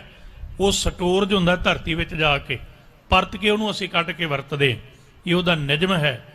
ਇਸ ਲਈ ਦੂਜੀ ਬੇਨਤੀ ਹੋ, ਇਹਨੂੰ ਹੋਰ ਵੀ ਗਹਿਰਾਈ ਨਾਲ ਸੁਣਿਓ। ਇੱਕ ਪੁਆਇੰਟ ਹੋਰ ਕਹਾਂ ਤੁਹਾਨੂੰ, ਜਿਹੜੀ ਤੁਸੀਂ ਗੈਸ ਵਰਤਦੇ ਹੋ, ਕਿਉਂਕਿ ਗੱਲ ਐਸੀ ਚੱਲੀ ਸਟੇਜ ਤੋਂ ਅੱਜ ਵਿਚਾਰ ਇਹਨੂੰ ਆਪਾਂ ਥੋੜਾ ਅੱਗੇ ਵਧਾਇਆ। ਜਿਹੜਾ ਤੇਲ ਵਰਤਦੇ ਹੋ, ਭਾਵੇਂ ਉਹ ਡੀਜ਼ਲ ਹੈ, ਭਾਵੇਂ ਪੈਟਰੋਲ ਹੈ, ਭਾਵੇਂ ਗੈਸ ਹੈ, ਕਿੱਥੋਂ ਬਣਦੀ ਪਤਾ? ਇਹ ਬਹੁਤ ਲੱਖਾਂ ਸਾਲ ਪਹਿਲਾਂ ਇਹ ਦਰਖਤ ਧਰਤੀ ਥੱਲੇ ਦੱਬੇ ਜਾਂਦੇ ਨੇ। ਜਿੰਨਾ ਇਹ ਗੈਸ ਤੇ ਤੇਲ ਪੈਦਾ ਹੁੰਦਾ, ਇਹ ਵੀ ਦਰਖਤਾਂ ਤੋਂ ਬਣਿਆ ਹੋਇਆ ਜੀ। ਅਸੀਂ ਕਿਸ ਪਾਸੇ ਤੁਰੇ ਹੋਏ? ਮਨੁੱਖ ਅੱਜ ਦਾ ਪੜ੍ਹਿਆ ਜ਼ਰੂਰ ਹੈ, ਪਰ ਉਹ ਇੰਨਾ ਹੀ ਪੜ੍ਹਿਆ ਕਿ ਮੈਂ 4 ਡਿਗਰੀਆਂ ਹਾਸਲ ਕਰਕੇ ਦਫ਼ਤਰ ਵਿੱਚ ਬਹਿ ਕੇ ਕਿਸੇ ਤੋਂ ਪੈਸੇ ਕਿੱਦਾਂ ਵਸੂਲਣੇ ਨੇ। ਉਹ ਇੰਨਾ ਹੀ ਪੜ੍ਹਿਆ ਕਿ ਮੈਂ ਧਾਰਮਿਕ ਵਿੱਦਿਆ ਪੜ੍ਹ ਕੇ ਆਪਣੀ ਪ੍ਰਾਪਰਟੀ ਜਾਂ ਆਪਣੇ ਘਰਾਣੇ ਨੂੰ ਕਿੱਦਾਂ ਅੱਗੇ ਵਧਾਉਣਾ। ਇਸ ਲਈ ਇਸ ਮਾਰਗ ਤੇ ਚੱਲੀਏ। ਪਵਨ ਗੁਰੂ ਪਾਣੀ ਪਿਤਾ, ਤੀਜਾ ਸ਼ਬਦ ਹੈ ਮਾਤਾ ਧਰਤ ਮਾਤ। ਮਾਂ ਇੱਕ ਹੈ ਜਿਹੜੀ ਜਨਮ ਸਮੇਂ ਗੋਦ ਦਿੰਦੀ ਹੈ ਤੇ ਬੱਚਾ ਵੱਡਾ ਹੁੰਦਾ ਹੈ, ਮਜਬੂਰੀ ਬਣ ਜਾਂਦੀ, ਮਾਂ ਗੋਦ ਤੋਂ ਪਰੇ ਕਰ ਦਿੰਦੀ ਹੈ। ਪਰ ਧਰਤੀ ਇੱਕ ਐਸੀ ਮਾਂ ਸੰਗਤ ਜੀ ਜਿਹੜੀ ਸਦਾ ਵਾਸਤੇ ਸਾਨੂੰ ਆਪਣੀ ਗੋਦ ਵਿੱਚ ਰੱਖਦੀ। ਇਸ ਲਈ ਇਹਦੀ ਬੇਨਤੀ ਤੁਹਾਡੇ ਚਰਨਾਂ 'ਚ ਕੀਤੀ, ਇਹਦੀ ਸਾਂਭ ਸੰਭਾਲ ਜ਼ਰੂਰ ਕਰੋ ਤੇ ਦਰਖਤਾਂ ਨੂੰ ਪ੍ਰੈਫਰ ਕਰੋ। ਜਿਵੇਂ ਪਿੱਪਲ ਨੇ, ਤੁਸੀਂ ਵੇਖੋ ਮੱਖੀਆਂ ਮੱਛਰ ਦੀਆਂ ਕਿੰਨੀਆਂ ਬਿਮਾਰੀਆਂ। ਮੈਂ ਕਹਿੰਦਾ ਵੱਧ ਤੋਂ ਵੱਧ ਨਿੰਮ ਪੈਦਾ ਕਰੋ, ਕੁਝ ਸੋਚਣ ਦੀ ਲੋੜ ਨਹੀਂ, ਇਹ ਚੀਜ਼ਾਂ ਆਪੇ ਖਤਮ ਹੋਣਗੀ। ਇਹ ਨੇ ਸਾਡੇ ਉਹ ਪੁਰਾਤਨ ਦਰਖਤ ਜਿਹੜੇ ਕੁਦਰਤ ਨੇ ਸਾਨੂੰ ਦਿੱਤੇ ਨੇ। ਆ ਜਿਨ੍ਹਾਂ ਨੂੰ ਅਸੀਂ ਕਿੱਕਰਾਂ ਕਹਿ ਕੇ ਕਦੇ ਠੁਕਰਾ ਦਿੱਤਾ, ਕਦੇ ਵੈਦਗੀ ਵਾਲਿਆਂ ਨੂੰ ਪੁੱਛੋ ਉਹਦੇ ਤੁੱਕੇ ਕਿੰਨੇ ਕੰਮ ਆਉਂਦੇ ਨੇ। ਇਸ ਲਈ ਇਹ ਬੇਨਤੀ ਇੰਨੀ ਕੋ ਕੀਤੀ ਤੁਹਾਡੇ ਚਰਨਾਂ 'ਚ। ਆਓ ਮੈਂ ਅੱਜ ਦੇ ਇਤਿਹਾਸ ਵੱਲ ਪਰਤਣਾ ਚਾਹੁੰਦਾ ਤੋਂ ਕਿ ਧੰਨ ਕਲਗੀ ਵਾਲੇ ਪਾਤਸ਼ਾਹ, ਉਹਨਾਂ ਦੀਆਂ 2 ਬਖਸ਼ਾਂ ਦਾ ਜ਼ਿਕਰ ਵਿੱਚ ਗੱਲ ਨਾ ਰਹਿ ਜਾਏ। ਪਹਿਲਾਂ ਮੈਂ ਇੱਥੋਂ ਗੱਲ ਆਰੰਭਾਂ। ਜਿਸ ਥਾਂ ਤੇ ਤੁਸੀਂ ਸਜੇ ਹੋ, ਬੜੇ ਖਿਆਲ ਨਾਲ ਸੁਣਿਓ। ਵੇਖੋ ਜੀ, ਅਹਿਮਦਾਬਾਦ ਹੈ ਗੁਜਰਾਤ ਵਿੱਚ। ਇਹ ਜਿਹੜਾ ਮਹੰਤ ਦਾਦੂ ਸੀ ਨਾ ਜੀ, ਉੱਥੋਂ ਦਾ ਜੰਮਿਆ ਸੀ। ਇਹਦੇ ਪਿਤਾ ਦਾ ਨਾਂ ਸੀ ਪੀਂਜਾ। ਇਹ ਕਬੀਰ ਦਾਸੀਏ ਜਿਹੜੇ ਮਹੰਤ ਹੋਏ ਨਾ, ਕਬੀਰ ਦਾਸੀਏ ਸੰਤ, ਇਹਨਾਂ ਨੇ ਉਹਦੀ ਸੰਗਤ ਕੀਤੀ। ਉਹਨਾਂ ਦੀ ਸੰਗਤ ਕਰਕੇ, ਸਿਮਰਨ ਕਰਕੇ ਚੰਗਾ ਗਿਆਨਵਾਨ ਪੁਰਸ਼ ਹੋ ਗਿਆ, ਪ੍ਰਭੂ ਨਾਲ ਲਿਵ ਲੱਗ ਗਈ। ਆ ਜਿਹੜੀ ਧਰਤੀ ਤੇ ਤੁਸੀਂ ਬੈਠੇ ਹੋ, ਨਰੈਣਾ ਦਾਦੂ ਦੁਆਰਾ ਇੱਥੇ 1600 ਤੇ 60 ਵਿੱਚ ਦਾਦੂ ਨੇ ਸਰੀਰ ਛੱਡਿਆ। ਇਹਦੇ ਸਰੀਰ ਛੱਡਣ ਤੋਂ ਬਾਅਦ ਇਹਦਾ ਮਹੰਤ ਬਣ ਗਿਆ ਜੈਤ ਰਾਮ। ਤੇ ਧੰਨ ਗੁਰੂ ਕਲਗੀ ਵਾਲੇ ਪਾਤਸ਼ਾਹ ਜੰਗਲ ਦੇਸ਼ ਦੀ ਧਰਤੀ ਤੋਂ, ਪੰਜਾਬ ਦੀ ਧਰਤੀ ਤੋਂ, ਦਮਦਮਾ ਸਾਹਿਬ ਦੀ ਧਰਤੀ ਤੋਂ ਚਾਲੇ ਪਾ ਕੇ ਵੱਖਰੇ ਵੱਖਰੇ ਥਾਵਾਂ ਨੂੰ ਭਾਗ ਲਾਉਂਦੇ ਆ ਇਹ ਥਾਂ ਤੇ ਪਹੁੰਚੇ ਨੇ। ਥੋੜਾ ਜਿਹਾ ਹੁੱਲੜੀ ਜੋੜਦੇ ਆ ਤਾਂ ਕਿ ਇੱਥੋਂ ਤੱਕ ਆਉਂਦੇ ਆ ਥੋੜੀ ਜਿਹੀ ਪਿਛੋਕੜ ਇਤਿਹਾਸ ਦੀ ਜਾਣਕਾਰੀ ਹੋ ਜਾਏ। ਆ ਜਿਹੜੇ ਥਾਂ ਤੇ ਤੁਸੀਂ ਸਜੇ ਹੋ, ਇੱਧਰ ਨੂੰ ਜਾਓ, ਇੱਧਰ ਨੂੰ ਜਾਓ। ਬੰਦਾ ਸੋਚਦਾ ਮੈਂ ਕਿੱਥੇ ਆਇਆ, ਤੇ ਜਦੋਂ ਆਹ ਥਾਂ ਤੇ ਆਉਣੇ ਕਿ ਤੁਹਾਨੂੰ ਲੱਗਦਾ ਕਿ ਤੁਸੀਂ ਉਸ ਇਲਾਕੇ 'ਚ ਰਹਿ ਰਹੇ ਹੋ ਜਿੱਥੇ ਕੁਝ ਵੀ ਨਹੀਂ ਸੀ ਪਹਿਲਾਂ ਕਰ। ਮੈਂ ਬੇਨਤੀ ਕਰਨ ਲੱਗਾ ਉਸੇ ਗੱਲ ਤੇ ਸੁਣਿਆ ਜੇ ਗੁਰੂ ਗੋਬਿੰਦ ਸਿੰਘ ਸਾਹਿਬ ਮਹਾਰਾਜ, ਇੱਕ ਇਤਿਹਾਸਕ ਘਟਨਾ ਪਿੱਛੋਂ ਲਿਆਵਾਂਗਾ ਤਾਂ ਕਿ ਗੱਲ ਸਮਝ ਆ ਜਾਏ। ਜਦੋਂ ਸਾਧ ਸੰਗਤ ਜੀ ਕਾਂਗੜ ਦੀ ਧਰਤੀ ਤੇ ਆਏ ਨਾ, ਕਾਂਗੜ ਦੀ ਧਰਤੀ ਤੇ ਸ਼ਮੀਰ, ਲਖਮੀਰ, ਤਖਤਮਲ, ਇਹ ਤਿੰਨੇ ਭਰਾ ਸਨ ਉਸ ਸਮੇਂ ਦੇ ਚੌਧਰੀ ਨੇ। ਇਹਨਾਂ ਸੇਵਾ ਕੀਤੀ। ਗੁਰੂ ਦੀ ਬਖਸ਼ਿਸ਼ ਦੀ ਬੇਨਤੀ ਹੁਣ ਕਰਨ ਲੱਗਾ। ਜਦੋਂ ਇਹਨਾਂ ਨੇ ਸੇਵਾ ਕੀਤੀ ਨਾ ਜੀ, ਤੇ ਕਲਗੀ ਵਾਲੇ ਪਾਤਸ਼ਾਹ ਨੇ 3 ਬਖਸ਼ਾਂ ਕੀਤੀਆਂ। ਪਹਿਲੀ ਬਖਸ਼ਿਸ਼ ਕੀਤੀ, ਘੋੜਾ ਫੇਰ ਤੇ ਰਾਜ ਹੋ ਜਾਏਗਾ। ਮੈਂ ਇੱਥੋਂ ਇਹ ਵੀ ਬੇਨਤੀ ਤੁਹਾਡੇ ਸਾਹਮਣੇ ਰੱਖਣੀ ਹੈ, ਜੇ ਤਾਂ ਅਸੀਂ ਗੁਰੂ ਦਾ ਬਚਨ ਮੰਨ ਲਾਂਗੇ। ਵੇਖੋ, ਗੁਰੂ ਦੇ ਪਿਆਰਿਆਂ ਨੇ, ਮਹਾਤਮਾ ਜਾਨੇ, ਸਾਧੂ ਸੰਤ ਜਨਾਂ ਨੇ ਸਮਝਾਉਣਾ ਹੁੰਦਾ ਗੁਰੂ ਦਾ ਬੋਲ, ਗੁਰੂ ਨਾਲ ਜੋੜਨਾ। ਤੇ ਜਦੋਂ ਅਸੀਂ ਗੁਰੂ ਕਾ ਬਚਨ, ਗੁਰੂ ਕਿਰਪਾ ਦੁਆਰਾ ਕਮਾਵਾਂਗੇ, ਜ਼ਿੰਦਗੀ ਦਾ ਉਧਾਰ ਹੋਏਗਾ। ਪਹਿਲੀ ਬਖਸ਼ਿਸ਼ ਕੀਤੀ ਗੁਰੂ ਗੋਬਿੰਦ ਸਿੰਘ ਸਾਹਿਬ ਮਹਾਰਾਜ। ਸ਼ਮੀਰ ਨੇ ਜਦੋਂ ਸੇਵਾ ਕੀਤੀ ਨਾ, ਤੇ ਧੰਨ ਗੁਰੂ ਗੋਬਿੰਦ ਸਿੰਘ ਸਾਹਿਬ ਮਹਾਰਾਜ ਇੱਕ ਦਿਨ ਸ਼ਾਮ ਨੂੰ ਬੈਠਿਆਂ ਬਚਨ ਕਹਿਣ ਲੱਗੇ, ਸ਼ਮੀਰ ਕੁਝ ਮੰਗ। ਕਹਿਣ ਲੱਗਾ ਜੀ ਕੁਝ ਨਹੀਂ ਚਾਹੀਦਾ, ਤੁਹਾਡੀ ਬਖਸ਼ਿਸ਼, ਤੁਹਾਡਾ ਪਿਆਰ ਬਣਿਆ ਰਹੇ। ਗੁਰੂ ਕਲਗੀ ਵਾਲੇ ਪਾਤਸ਼ਾਹ ਨੇ, ਮੈਂ ਬੇਨਤੀ ਕਰ ਲੱਗਾ, ਇਹ ਉਹ ਧਰਤੀ ਦੀ ਘਟਨਾ ਜੀ ਕਾਂਗੜ, ਜਿੱਥੋਂ ਜ਼ਫਰਨਾਮਾ ਸਾਹਿਬ ਲਿਖਿਆ ਗਿਆ। ਸਤਿਗੁਰੂ ਕਹਿਣ ਲੱਗੇ, ਘੋੜਾ ਲਿਜਾ ਸਾਡਾ, ਸੁਬਾਹ ਨੂੰ ਜਿੱਥੋਂ ਤੱਕ ਫੇਰ ਕੇ ਲਿਆਏਗਾ ਰਾਜ ਹੋ ਜਾਏਗਾ। ਇਹ ਜੋਕੀਆਂ ਗੱਲਾਂ ਨੇ, ਤਾਂ ਤੁਹਾਡੇ ਨਾਲ ਇਹਦੇ 'ਚੋਂ ਇਤਿਹਾਸ ਘਟਨਾ ਇੱਥੋਂ ਤੱਕ ਲਿਆਉਣ ਲਈ ਬੇਨਤੀ। ਉਹਨੇ ਘੋੜਾ ਲਿਆਂਦਾ ਸ਼ਮੀਰ ਨੇ। ਜਦੋਂ ਆਪਣੇ ਘਰ ਲੈ ਕੇ ਗਿਆ ਨਾ, ਸ਼ਾਮਾਂ ਪਈਆਂ। ਇਹਦਾ ਮਾਮਾ ਸੀ ਮੰਡੀ ਜੈਤੋ ਦੇ ਰਹਿਣ ਵਾਲਾ। ਉਹ ਸਰਵਰੀਆਂ ਦਾ ਚੇਲਾ ਸੀ। ਗੁਰੂ ਨਾਲ ਭਰੋਸਾ ਨਹੀਂ ਸੀ, ਪਿਆਰ ਨਹੀਂ ਸੀ, ਵਿਸ਼ਵਾਸ ਨਹੀਂ ਸੀ। ਜਦੋਂ ਉਹਨੇ ਵੇਖਿਆ ਕਹਿਣ ਲੱਗੇ ਘੋੜਾ ਕਿਹਦਾ, ਕਹਿਣ ਲੱਗਾ ਗੁਰੂ ਨੇ ਮੈਨੂੰ ਘੋੜਾ ਦਿੱਤਾ ਹੈ, ਇਹਨੂੰ ਮੈਂ ਤੋਰ ਕੇ ਜਿੱਥੋਂ ਤੱਕ ਆਪਣੀ ਘੋੜੀ ਤੇ ਚੜ੍ਹ ਕੇ ਇਹਦੀਆਂ ਵਾਗਾਂ ਫੜ ਕੇ ਨਾਲ ਫੇਰਾਂਗਾ, ਮੇਰਾ ਰਾਜ ਹੋ ਜਾਏਗਾ। ਦੁਨੀਆ ਅੱਜ ਵੀ ਤਰਕ ਕਰਦੀ, ਦੁਨੀਆ ਅੱਗੇ ਵੀ ਤਰਕ ਕਰਦੀ ਸੀ। ਉਹਨੇ ਸ਼ਬਦ ਪਤਾ ਕੀ ਕਹਿ, ਮੈਨੂੰ ਕਹਿਣੇ ਮਜਬੂਰੀ ਨੇ, ਇਤਿਹਾਸ ਦੇ ਨੇ। ਕਹਿਣ ਲੱਗਾ ਜਿਹੜਾ ਆਪਣਾ ਘਰ ਛੱਡ ਕੇ ਲੋਕਾਂ ਦੇ ਘਰ 'ਚ ਰਹਿੰਦਾ ਤੈਨੂੰ ਰਾਜ ਕਿਵੇਂ ਦੇਗਾ। ਬੰਦਾ ਕਈ ਵਾਰੀ ਗੁਰੂ ਨੂੰ ਬਾਹਰੋਂ ਵੇਖਦਾ, ਬਖਸ਼ਿਸ਼ਾਂ ਗੁਰੂ ਦੇ ਅੰਦਰ ਨੇ। ਸ਼ਮੀਰ ਨੇ ਸ਼ਬਦ ਕਹਿ, ਨਹੀਂ ਮਾਮਾ ਗੁਰੂ ਦਾ ਹੁਕਮ ਹੈ, ਮੈਂ ਮੰਨਾਂਗਾ। ਹੁਣ ਕਈ ਵਾਰੀ ਇੱਕ ਪਾਸੇ ਦੀਨ ਹੁੰਦਾ, ਇੱਕ ਪਾਸੇ ਦੁਨੀਆ ਹੁੰਦੀ। ਇਹਦਾ ਜਿਹੜਾ ਮਾਮਾ ਸੀ ਇਹਨੇ ਇਹਨਾਂ ਨੂੰ ਪਾਲਿਆ ਸੀ, ਇਹਨਾਂ ਦਾ ਪਿਤਾ ਚੜ੍ਹਾਈ ਕਰ ਗਿਆ ਸੀ। ਉਹਨੇ ਸ਼ਬਦ ਕਹਿਣ ਲੱਗਾ ਜਾਂ ਤੇ ਮੇਰੀ ਗੱਲ ਮੰਨ ਜਾਂ ਗੁਰੂ ਦੀ ਮੰਨ। ਜੇ ਇਹ ਗੱਲ ਤੂੰ ਗੁਰੂ ਦੀ ਮੰਨਣੀ ਹੈ ਫਿਰ ਮੈਂ ਤੁਹਾਡੇ ਨਾਲ ਨਹੀਂ ਰਹਿਣਾ। ਤੇ ਮਾਂ ਨੇ ਸ਼ਬਦ ਕਿ ਉਹਦਾ ਭਰਾ ਸੀ, ਇਹਨਾਂ ਦਾ ਮਾਮਾ ਸੀ, ਉਹਨਾਂ ਨੇ ਕਿਹਾ, ਕਹਿਣ ਲੱਗੀ ਵੱਡਿਆਂ ਦੀ ਗੱਲ ਮੰਨ ਲੈ, ਇਹਨੇ ਤੁਹਾਨੂੰ ਪਾਲਿਆ ਆਪਣੀ ਜੀਵਨ ਲਾ ਕੇ। ਤੇ ਸ਼ਮੀਰ ਕਹਿਣ ਲੱਗਾ ਮੈਂ ਗੁਰੂ ਦੀ ਗੱਲ ਕਿਵੇਂ ਠੁਕਰਾਵਾਂ।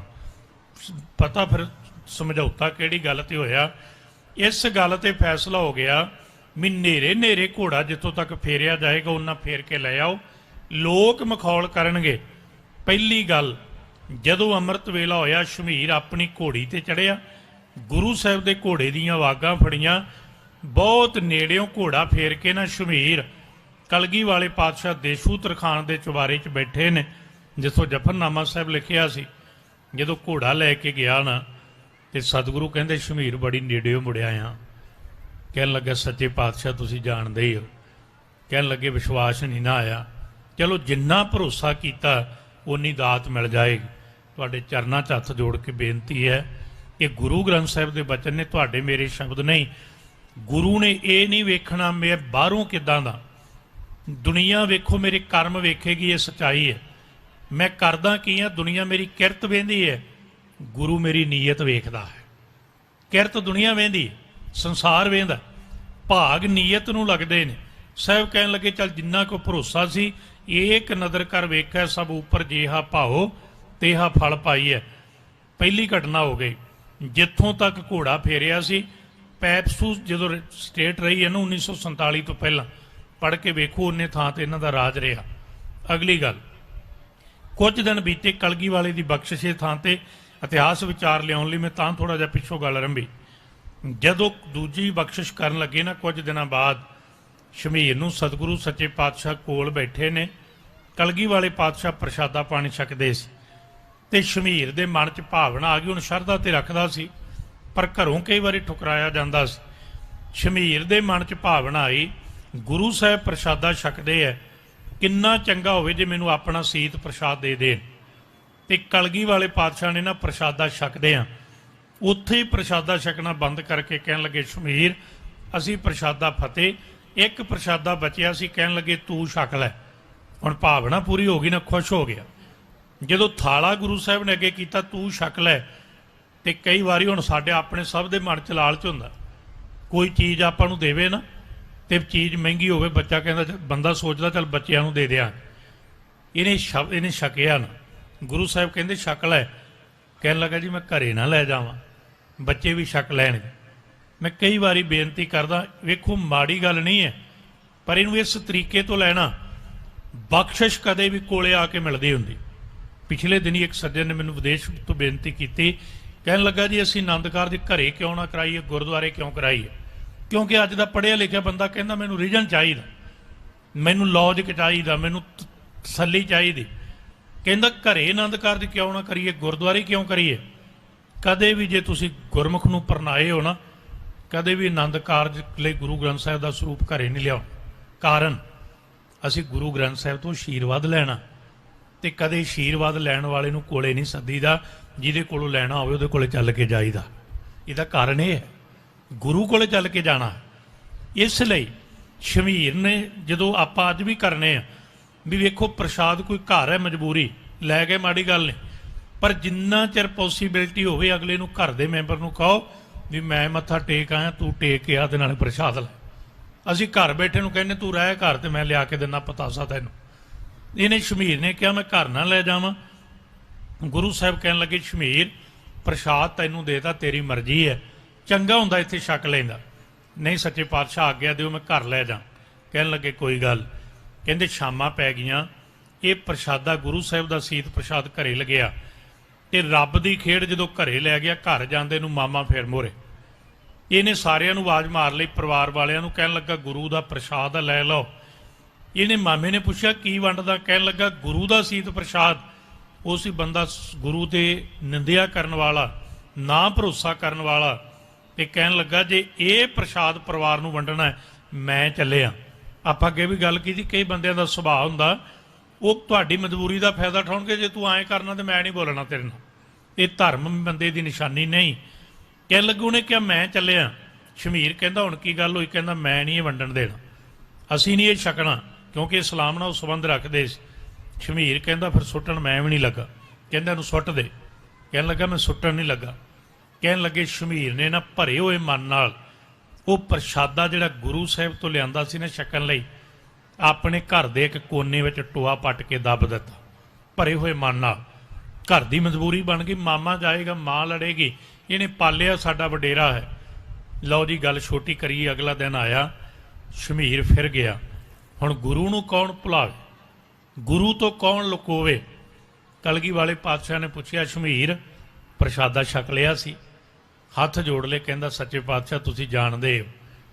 ਕਹਿਣ ਲੱਗੇ ਫਿਰ ਕੀ ਕੀਤਾ? ਕਹਿਣ ਲੱਗਾ ਤੁਸੀਂ ਉਹ ਵੀ ਜਾਣਦੇ ਹੋ, ਆ ਬੇਨਤੀ ਸੁਣਿਓ ਗੁਰੂ ਦੀ ਬਖਸ਼ਿਸ਼, ਮੈਂ ਥਾਂ ਥਾਂ ਤੇ ਤੁਹਾਡੇ ਚਰਨਾਂ 'ਚ ਬੇਨਤੀ ਕਰਦਾ। ਗੁਰੂ ਸਾਹਿਬ ਕਹਿਣ ਲੱਗੇ ਸ਼ਮੀਰ ਕੱਲਾ ਛਕਦਾ ਕੱਲੇ ਦਾ ਭਲਾ ਹੁੰਦਾ, ਤੇਰਾ ਟੱਬਰ ਛਕਦਾ ਤੇਰੇ ਟੱਬਰ ਦਾ ਭਲਾ ਹੁੰਦਾ, ਕੋਈ ਗੱਲ ਨਹੀਂ, ਰੱਬ ਜੋ ਕਰਦਾ ਵੀ ਠੀਕ ਕਰਦਾ।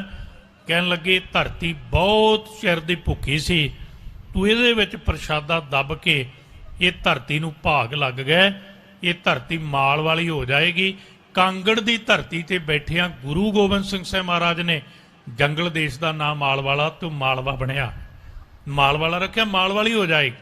ਮਾਲ ਵਾਲੇ ਤੋਂ ਨਾਮ ਮਾਲਵਾ ਬਣਿਆ, ਵਰਨਾ ਪਹਿਲਾਂ ਮਾਲਵੇ ਨੂੰ ਵੀ ਜੰਗਲ ਦੇਸ਼ ਕਹਿੰਦੇ ਸੀ। ਇਸ ਇਲਾਕੇ ਵੱਲ ਆਏ, ਇਹ ਸਾਰੇ ਦਾ ਸਾਰਾ ਇਲਾਕਾ ਮਾਲਵੇ ਤੋਂ ਲੈ ਕੇ ਭਾਵੇਂ ਤੁਸੀਂ ਬੀਕਾਨੇਰ ਦੇ ਜੰਗਲਾਂ ਦੀ ਗੱਲ ਕਰੋ, ਭਾਵੇਂ ਆਪਾਂ ਬੁੱਢਾ ਦੌੜ ਦੀ ਗੱਲ ਕਰਨੇ ਆ, ਜਦੋਂ ਰਿਕਾਰਡ ਵਿੱਚ ਪੜ੍ਹੋਗੇ ਪਿੱਛੇ ਜਾ ਕੇ ਜੰਗਲ ਦੇਸ਼ ਨਾਲ ਇਹਨੂੰ ਜੋੜਿਆ ਜਾਂਦਾ ਸੀ। ਤੇ ਗੁਰੂ ਕਲਗੀਆਂ ਵਾਲੇ ਦੇ ਮੁਬਾਰਕ ਚਰਨ ਨੇ ਉਹਨੇ ਜੰਗਲਾਂ ਵਿੱਚ ਮੰਗਲ ਲਾਏ ਹੋਏ, ਉਹਦੀਆਂ ਬਖਸ਼ਾਂ ਨੇ।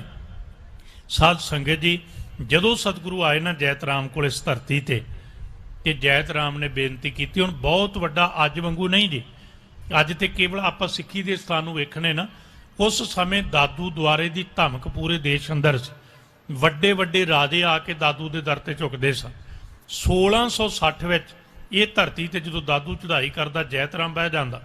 ਫਿਰ ਆਪਾਂ ਇਤਿਹਾਸ ਨੂੰ ਵੇਖਦੇ ਹਾਂ 1707 ਈਸਵੀ ਸਨ ਵਿੱਚ, ਤੇ ਜਦੋਂ ਆਪਾਂ ਵੇਖਣੇ ਹਾਂ 1700 ਸਾਧ ਸੰਗਤ ਜੀ 64 ਬਿਕਰਮੀ ਸੰਮਤ ਕਲਗੀ ਵਾਲੇ ਪਾਤਸ਼ਾਹ ਆਏ ਤੇ ਜੈਤ ਰਾਮ ਕੋਲ ਬਹਿ ਗਏ। ਜੈਤ ਰਾਮ ਨੂੰ ਕਿਹਾ, ਕਹਿਣ ਲੱਗੇ ਕੋਈ ਦਾਦੂ ਦਾ ਸਾਨੂੰ ਸ਼ਲੋਕ ਸੁਣਾਓ।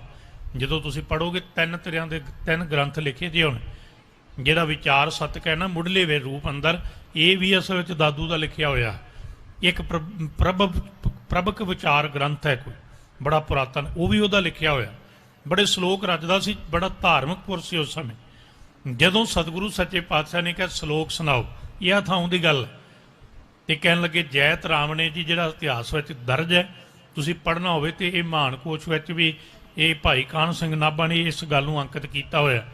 ਕਹਿਣ ਲੱਗੇ ਜੈਤ ਰਾਮ ਨੇ ਸ਼ਲੋਕ ਪੜ੍ਹਿਆ, ਕਹਿਣ ਲੱਗੇ ਦਾਦੂ ਦਾਦੂ ਦਾਵਾ ਦੂਰ ਕਰ, ਦਾਦੂ ਦਾਵਾ ਦੂਰ ਕਰ, ਪਰ ਰੱਬ ਕੀ ਲਾਜ ਲਾਏ, ਤੇ ਨਾਲ ਸ਼ਬਦ ਵਰਤੇ।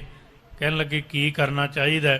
ਜੇ ਕੋਈ ਮਾਰੇ ਈਟ ਢੀਮ, ਦੀਜਾ ਸੀਸ ਟਿਕਾਏ, ਉਹਦਾ ਮਤਲਬ ਸੀ ਕੋਈ ਜ਼ਾਲਮ ਚੜ੍ਹ ਕੇ ਆਉਂਦਾ ਹੈ, ਉਹਦੇ ਅੱਗੇ ਵੀ ਝੁਕ ਜਾ। ਵੇਖੋ ਦੋਵੇਂ ਗੱਲਾਂ 'ਚ ਫਰਕ ਕੀ ਹੈ? ਬੁਰੇ ਦਾ ਭਲਾ ਕਰ, ਬੁਰੇ ਦਾ ਭਲਾ ਕਰਨ ਦਾ ਮਤਲਬ ਜਦੋਂ ਸਾਨੂੰ ਕੋਈ ਜ਼ੁਬਾਨ ਨਾਲ ਮਾੜਾ ਕਹਿੰਦਾ, ਅੱਗੋਂ ਮਾੜਾ ਨਹੀਂ ਵਰਤਣਾ। ਕਿਸੇ ਦਿਨ ਉਹ ਤੁਹਾਡਾ ਮਾੜਾ ਕਰਦਾ ਰਿਹਾ, ਉਹਨੂੰ ਲੋੜ ਪੈ ਗਈ ਅਸੀਂ ਮਾੜਾ ਨਹੀਂ ਕਰਨਾ, ਇਹਦਾ ਮਤਲਬ ਇਹ ਹੈ। ਇੱਥੇ ਜਿਹੜਾ ਇਸ ਘਟਨਾ ਨਾਲ ਗੱਲ ਜੁੜਨੀ ਹੋਈ ਇਹ ਹੈ, ਜੇ ਕੋਈ ਜ਼ਾਲਮ ਚੜ੍ਹ ਕੇ ਆਉਂਦਾ ਨਾ, ਤੇ ਜਦੋਂ ਜੈਤ ਰਾਮ ਨੇ ਸ਼ਲੋਕ ਪੜ੍ਹਿਆ ਨਾ, ਤੇ ਕਲਗੀ ਵਾਲੇ ਨੇ ਇਹ ਥਾਂ ਤੇ ਸ਼ਲੋਕ ਉਚਾਰਿਆ ਹੋਇਆ, ਉਹ ਤੁਸੀਂ ਮਹਾਨ ਕੋਸ਼ ਵਿੱਚ ਪੜ੍ਹ ਸਕਦੇ ਹੋ। ਸਾਹਿਬ ਕਹਿਣ ਲੱਗੇ ਜੈਤ ਰਾਮ ਜੀ, ਇਹਨੂੰ ਆਏ ਨਹੀਂ, ਇਹਨੂੰ ਆਏ ਪੜ੍ਹੋ, ਦਾਦੂ ਦਾਵਾ ਰੱਖ ਕੇ ਪ੍ਰਭ ਕੀ ਮਨ ਰਜਾਏ। ਦਾਵਾ ਰੱਖ, ਦਾਵਾ ਰੱਖਣ ਦਾ ਮਤਲਬ ਕਿ ਆਤਮ ਵਿਸ਼ਵਾਸ ਰੱਖ, ਛੱਡਣਾ। ਆਤਮ ਵਿਸ਼ਵਾਸ ਛੱਡ ਕੇ ਵੀ ਬੰਦਾ ਜੈਤ ਰਾਮ ਜੀ ਮਰ ਜਾਂਦਾ ਹੈ। ਦਾਦੂ ਦਾਵਾ ਰੱਖ ਕੇ ਪ੍ਰਭ ਕੀ ਮਨ ਰਜਾਏ, ਜੇ ਕੋ ਮਾਰੈ ਈਟ ਢੀਮ ਪਾਥਰ ਹੈਨ ਰਸਾਏ। ਕਲਗੀ ਵਾਲੇ ਕਹਿੰਦੇ ਜਿਵੇਂ ਪੱਥਰ ਹੋਵੇ, ਜੇ ਕੋਈ ਇੱਟ ਤੇ ਢੀਮ ਵੱਜਦੀ ਹੈ ਨਾ, ਪੱਥਰ ਨੂੰ ਕੁਝ ਨਹੀਂ ਹੁੰਦਾ, ਇੱਟਾਂ ਤੇ ਢੀਮਾਂ ਟੁੱਟ ਜਾਂਦੀਆਂ। ਕਹਿਣ ਲੱਗੇ ਰੱਬ ਦਾ ਪਿਆਰਾ ਨਿਮਰਤਾ ਤੇ ਭਾਵਨਾ ਵਿੱਚ ਹੋਵੇ, ਉਹਨੂੰ ਕੋਈ ਸਖਤ ਬੋਲ ਵੀ ਬੋਲੇ, ਸਖਤ ਬੋਲ ਬੋਲਣ ਵਾਲਾ ਟੁੱਟ ਜਾਏ, ਚੂਰ ਹੋ ਜਾਏ, ਨਿਮਰਤਾ ਵਿੱਚ ਆ ਜਾਏ, ਪਰ ਰੱਬ ਦਾ ਪਿਆਰਾ ਕਦੇ ਆਪਣਾ ਵਿਸ਼ਵਾਸ ਨਾ ਗਵਾਏ। ਤਾਂ ਕਰਕੇ ਫਿਰ ਤੁਰਨ ਤੋਂ ਜਦੋਂ ਸਾਹਿਬ ਜੀ ਨੇ ਚਾਲੇ ਪਾਉਣ ਦੀ ਤਿਆਰੀ ਕੀਤੀ, ਫਿਰ ਲਗਾਤਾਰ ਤੁਸੀਂ ਬੋਰਡ ਵੀ ਪੜ੍ਹਦੇ ਹੋ, ਭਾਈ ਕਾਹਨ ਸਿੰਘ ਨਾਭਾ ਨੇ ਇੰਨਾ ਜ਼ਿਕਰ ਕੀਤਾ।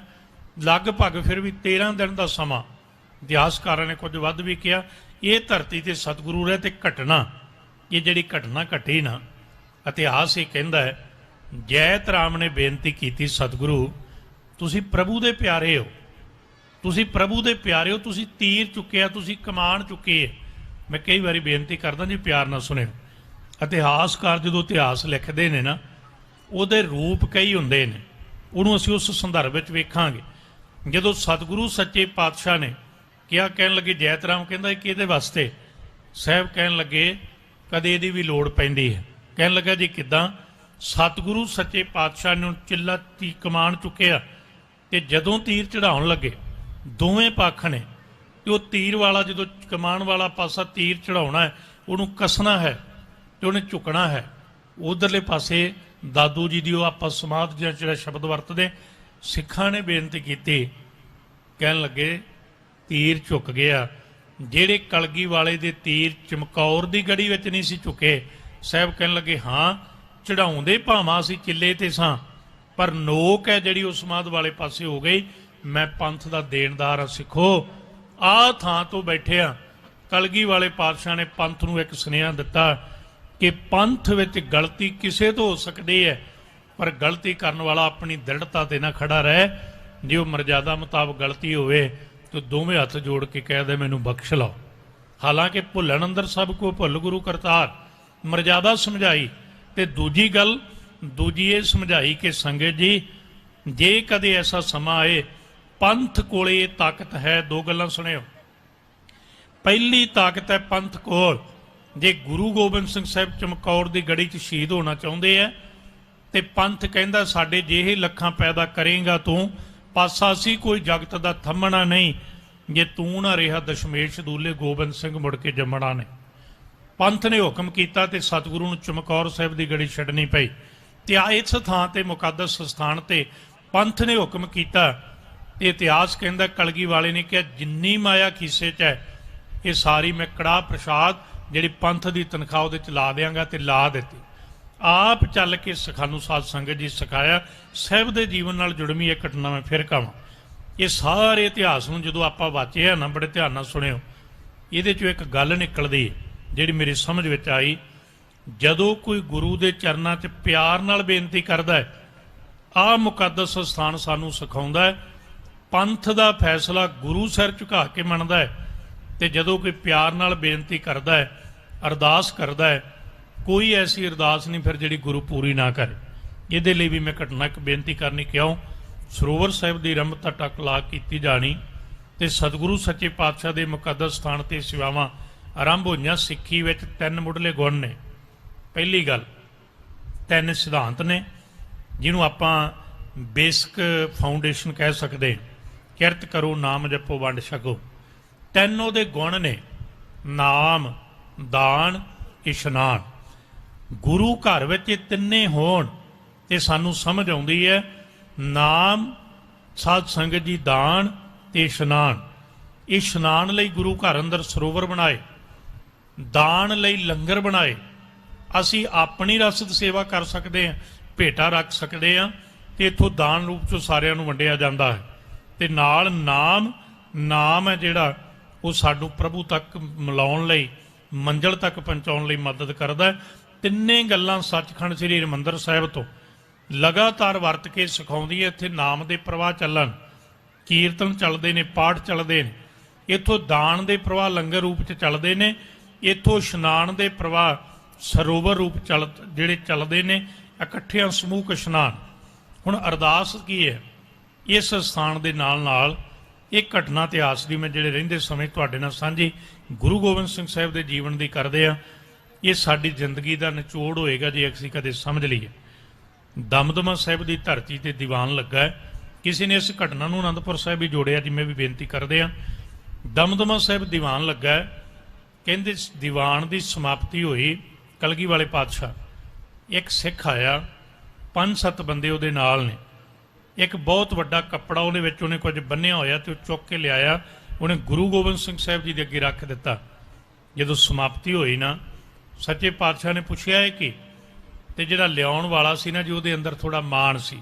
ਮੈਂ ਬੇਨਤੀ ਤੁਹਾਨੂੰ ਨਾਲ ਤਾਂ ਕਰ ਲੱਗਾ, ਕਈ ਵਾਰੀ ਅਸੀਂ ਸੇਵਾ ਕਰਦੇ ਹਾਂ, ਵੇਖੋ ਸਤ ਸੰਗਤ ਜੀ, ਦਾਣਾ ਉਹੀ ਤੁਹਾਡੇ ਖੇਤਾਂ 'ਚ ਹਰਾ ਹੁੰਦਾ ਹੈ ਜਿਹੜਾ ਅਸੀਂ ਧਰਤੀ ਥੱਲੇ ਦੱਬ ਦਿੰਦੇ। ਜਾਂ ਇਹ ਸ਼ਬਦ ਵਰਤ ਲਓ, ਉਹੀ ਦਾਣਾ ਫਲੀ ਭੂਤ ਹੁੰਦਾ ਹੈ, ਉਹੀ ਦਾਣਾ ਹਰਿਆਵਲ 'ਚ ਆਉਂਦਾ ਹੈ ਜਿਹੜਾ ਆਪਣੇ ਆਪ ਨੂੰ ਮਿੱਟੀ ਵਿੱਚ ਲੁਕੋ ਲੈਂਦਾ ਹੈ।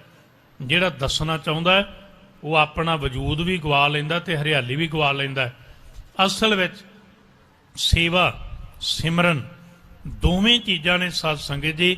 ਤੇ ਖਾਸ ਕਰਕੇ ਸੇਵਾ ਹੈ ਨਾ ਜਿਹੜੀ, ਉਹ ਮਾਇਆ ਕਰਕੇ, ਪਦਾਰਥ ਕਰਕੇ, ਜਿੰਨਾ ਅਸੀਂ ਗੁਪਤ ਰੂਪ ਵਿੱਚ ਲੁਕ ਕੇ ਕਰ ਦਿਆਂਗੇ ਬਿਨਾਂ ਕਿਸੇ ਗੱਲ ਦੇ ਦਰਸਾਉਣ ਤੋਂ, ਉਹ ਇੰਨੀ ਜਲਦੀ ਫਲੀ ਭੂਤ ਹੋਏਗੀ ਤੁਸੀਂ ਸੋਚ ਨਹੀਂ ਸਕਦੇ। ਹੁਣ ਜਦੋਂ ਇਹ ਲੈ ਕੇ ਆਇਆ ਨਾ ਸੇਵਾ, ਕਹਿਣ ਲੱਗੀ ਇਹਦਾ ਕੰਮ ਸੀ ਲੋਹੇ ਦੇ ਔਜ਼ਾਰ ਬਣਾਉਣਾ। ਲੋਹਾਰ ਸੀ, ਬਹੁਤ ਵੱਡੀ ਢਾਲ ਬਣਾ ਕੇ ਲਿਆਇਆ। ਸੋਨਾ ਦੀ ਬਖਸ਼ਿਸ਼ ਕੀ ਹੈ, ਅਰਦਾਸ ਕੀ ਹੈ, ਰਹਿਮਤਾਂ ਕਿੱਦਾਂ ਵਰਤਦੀਆਂ, ਇਹਨੇ ਗੁਰੂ ਦੇ ਚਰਨਾਂ 'ਚ ਰੱਖ ਕੇ ਨਾ ਜੀ ਢਾਲ, ਕਹਿਣ ਲੱਗਾ ਜੀ ਮੈਂ ਢਾਲ ਬਣਾਈ ਹੈ, ਇਹਦੇ ਵਿੱਚ ਦੀ ਗੋਲੀ ਨਹੀਂ ਲੰਘਦੀ, ਏਡੀ ਵਧੀਆ ਢਾਲ। ਗੁਰੂ ਕਲਗੀ ਵਾਲੇ ਪਾਤਸ਼ਾਹ ਮੁਸਕਰਾਏ, ਕਹਿਣ ਲੱਗੇ ਉਹਦਾ ਨਾਂ ਸੀ ਲਾਲ ਸਿੰਘ। ਕਹਿਣ ਲੱਗੇ ਲਾਲ ਸਿੰਘ ਵਾਕਿਆ ਢਾਲ ਇੰਨੀ ਮਜ਼ਬੂਤ ਹੈ? ਕਹਿੰਦਾ ਜੀ ਹਾਂ, ਮੈਂ ਦਾਅਵਾ ਕਰਦਾ ਕਿ ਇਹਦੇ ਵਿੱਚ ਦੀ ਗੋਲੀ ਨਹੀਂ ਲੰਘੇਗੀ। ਤੇ ਗੁਰੂ ਗੋਬਿੰਦ ਸਿੰਘ ਸਾਹਿਬ ਨੇ ਜੀ ਸਹਿਜ ਸੁਭਾਏ ਬਚਨ ਕਹੇ, ਕਹਿੰਦੇ ਜੇ ਅਸੀਂ ਚਲਾਈਏ ਫਿਰ ਵੀ ਨਹੀਂ ਲੰਘੇਗੀ।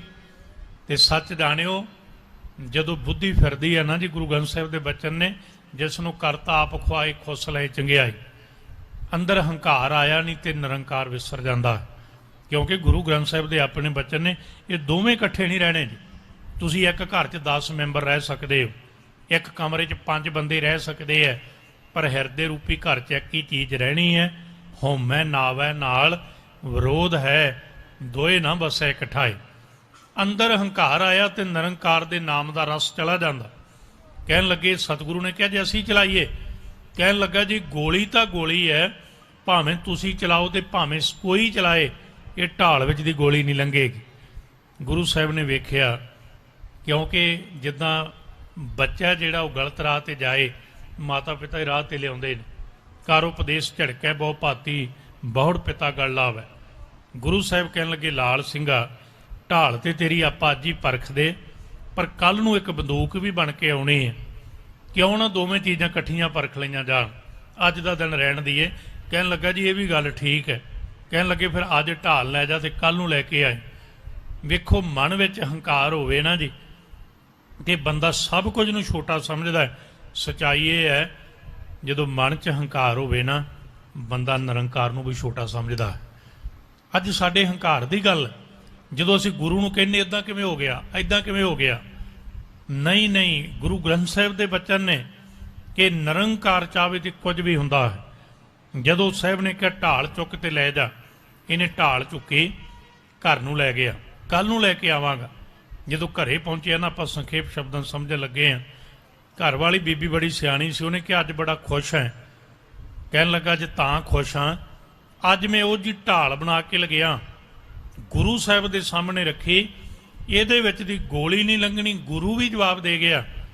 ਕਹਿਣ ਲੱਗੀ ਹੈ ਤੂੰ ਗੁਰੂ ਨੂੰ ਸ਼ਬਦ ਕਹਿ? ਕਹਿਣ ਲੱਗਾ ਹਾਂ। ਭਰੀ ਹੋਈ ਸੰਗਤ ਵਿੱਚ ਗੁਰੂ ਨੇ ਕਿਹਾ ਕੱਲ ਨੂੰ ਪਰ ਕਰਾਂਗੇ, ਤੇ ਮੈਂ ਆਪਣੇ ਤੇ ਵਿਸ਼ਵਾਸ ਕਰਦਾ ਇਹਦੇ ਵਿੱਚ ਦੀ ਗੋਲੀ ਨਹੀਂ ਲੰਘੇਗੀ। ਉਹਨੇ ਕਿਹਾ ਭਲਿਆ ਮਾਨਸਾ, ਵਾਕਿਆ ਤੇਰੇ ਹਥਿਆਰ ਤੇਰੇ ਔਜ਼ਾਰ ਚੰਗੇ ਹੁੰਦੇ ਨੇ, ਪਰ ਤੂੰ ਇਹ ਦਾਅਵਾ ਨਾ ਕਰ ਜੇ ਗੁਰੂ ਲੰਘਾਉਣ ਤੇ ਆਏ ਤੇ ਗੋਲੀ ਲੰਘ ਜਾਏ। ਕਹਿਣ ਲੱਗਾ ਤੂੰ ਥੋੜੀ ਬਣਾਉਣੀ, ਬਣਾਉਣਾ ਮੈਂ ਆ, ਗੋਲੀ ਨਹੀਂ ਲੰਘੇਗੀ।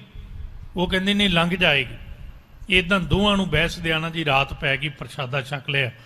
ਉਹਨੇ ਫਿਰ ਕਿਹਾ, ਕਹਿੰਦੀ ਤੂੰ ਬੜੀ ਵੱਡੀ ਗਲਤੀ ਕੀਤੀ ਹੈ, ਹੁਣ ਸਮਝਾਉਣ ਦਾ ਤਰੀਕਾ ਹੁੰਦਾ।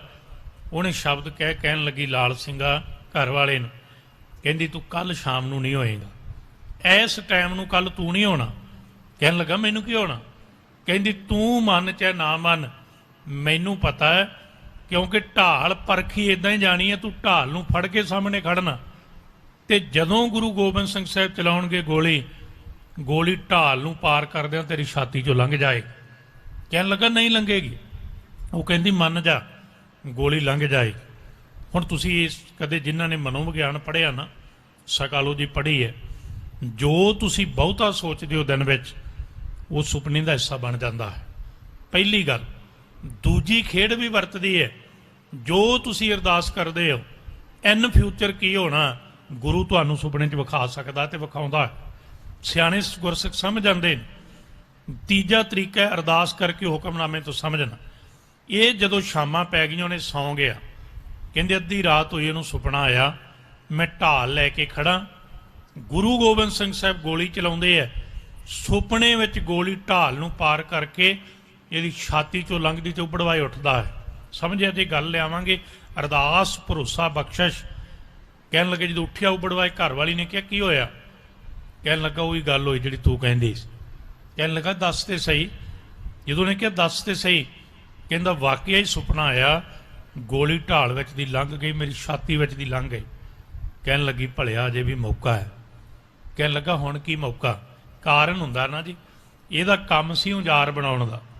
ਅੱਜ ਇਹ ਕਹਿ ਕੇ ਗਿਆ ਢਾਲ ਪਰਖੋ, ਤੇ ਜੇ ਕੱਲ ਨੂੰ ਇਹ ਕਹੇਗਾ ਮੈਂ ਢਾਲ ਦੀ ਪ੍ਰੀਖਿਆ ਨਹੀਂ ਦੇਣੀ, ਤੇ ਲੋਕਾਂ ਨੇ ਸਮਾਨ ਲੈਣੋਂ ਹਟ ਜਾਣਾ ਵੀ ਇਹਦੇ ਕੋਲ ਸਮਾਨ ਠੀਕ ਨੇ।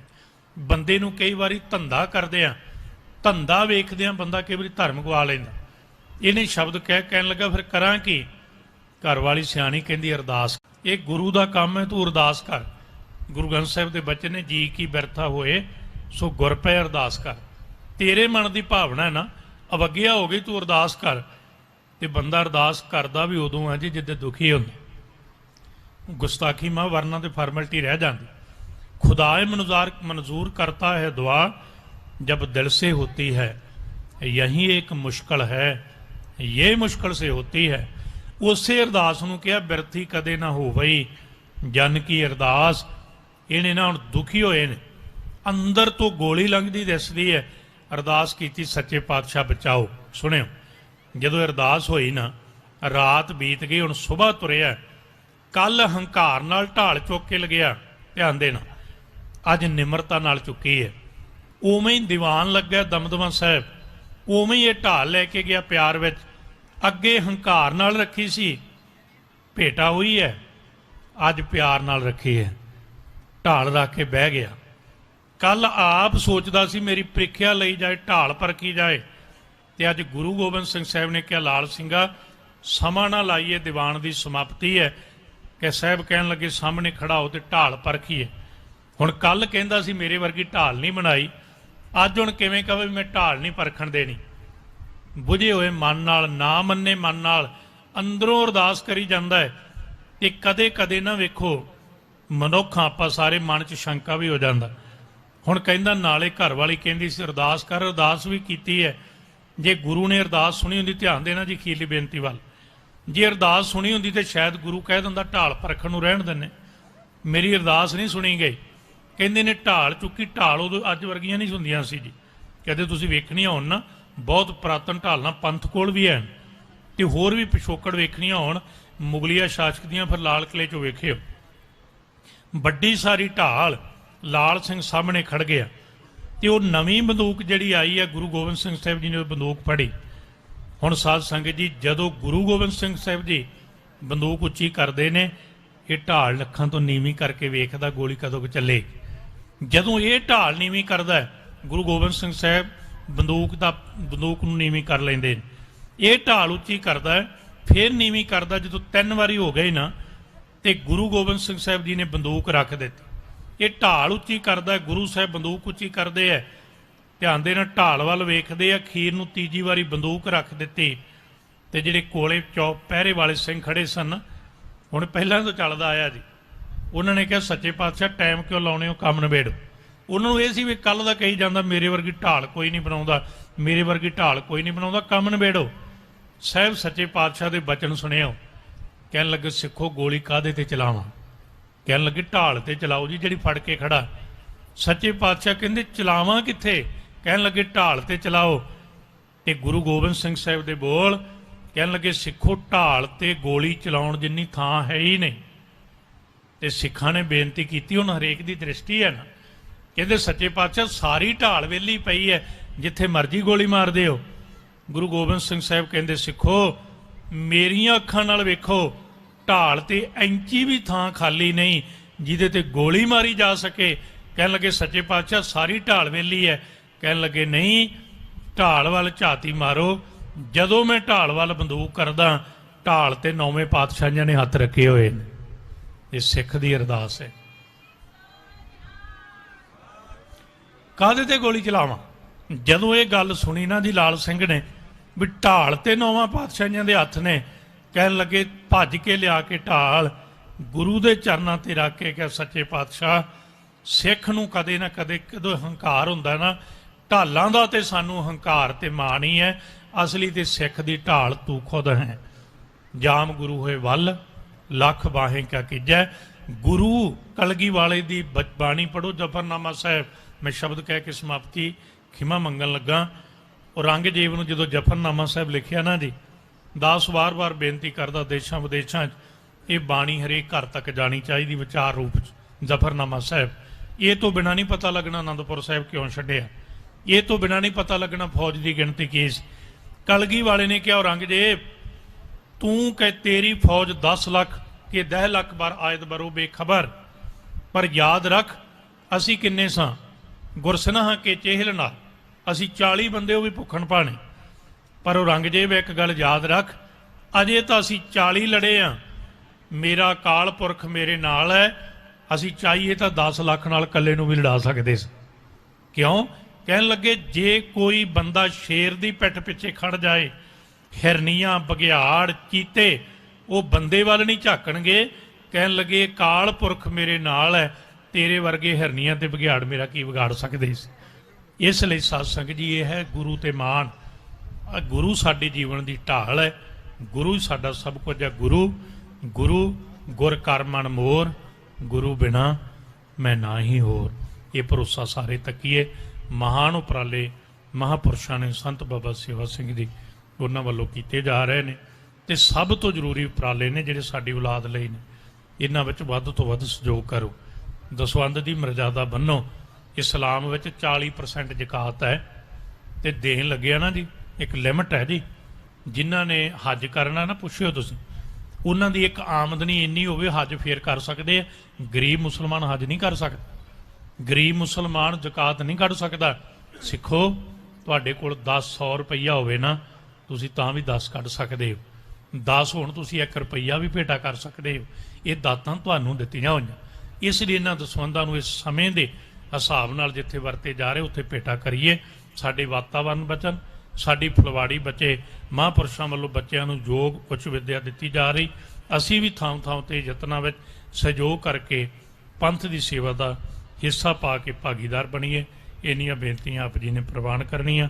ਮਹਾਂਪੁਰਸ਼ਾਂ ਦਾ ਹੁਕਮ ਸੀ, ਸਤਿਗੁਰਾਂ ਦੇ ਪਾਵਨ ਸਥਾਨ ਤੇ ਹਾਜ਼ਰੀ ਭਰੀ, ਨਤਮਸਤਕ ਹੋ ਕੇ ਲਾਹਾ ਪ੍ਰਾਪਤ ਕੀਤਾ। ਧੰਨ ਗੁਰੂ ਗ੍ਰੰਥ ਸਾਹਿਬ ਜੀ ਦਾ ਕੋਟਾਨ ਕੋਟ ਧੰਨਵਾਦ। ਸੰਤ ਬਾਬਾ ਸੇਵਾ ਸਿੰਘ ਜੀ, ਸਮੁੱਚੀ ਸਾਧ ਸੰਗਤ ਦਾ, ਮਹਾਂਪੁਰਸ਼ਾਂ ਦਾ ਧੰਨਵਾਦ। ਬੇਅੰਤ ਭੁੱਲਾਂ ਹੋ ਜਾਣੀਆਂ ਸੁਭਾਵਿਕ ਨੇ, ਉਹ ਦਾਸ ਦੀਆਂ ਸਮਝ ਕੇ ਛੱਡ ਦੇਣੀਆਂ। ਬਚਨ ਸਾਹਿਬ ਦੇ ਜਾਣ ਕੇ ਹਿਰਦਿਆਂ ਤੇ ਵਸਾ ਲੈਣੇ। ਭੁੱਲਾਂ ਦੀ ਮਾਫੀ ਬਖਸ਼ਦਿਆਂ ਅਸੀਸਾਂ ਬਖਸ਼ਣੀਆਂ। ਦੇਹੋ ਸੱਜਣ ਅਸੀਸੜੀਆਂ ਜੋ ਹੋਵੈ ਸਾਹਿਬ ਸਿਓ ਮੇਲ। ਵਾਹਿਗੁਰੂ ਜੀ ਕਾ ਖਾਲਸਾ, ਵਾਹਿਗੁਰੂ ਜੀ ਕੀ ਫਤਿਹ। बोले सोने हाल सा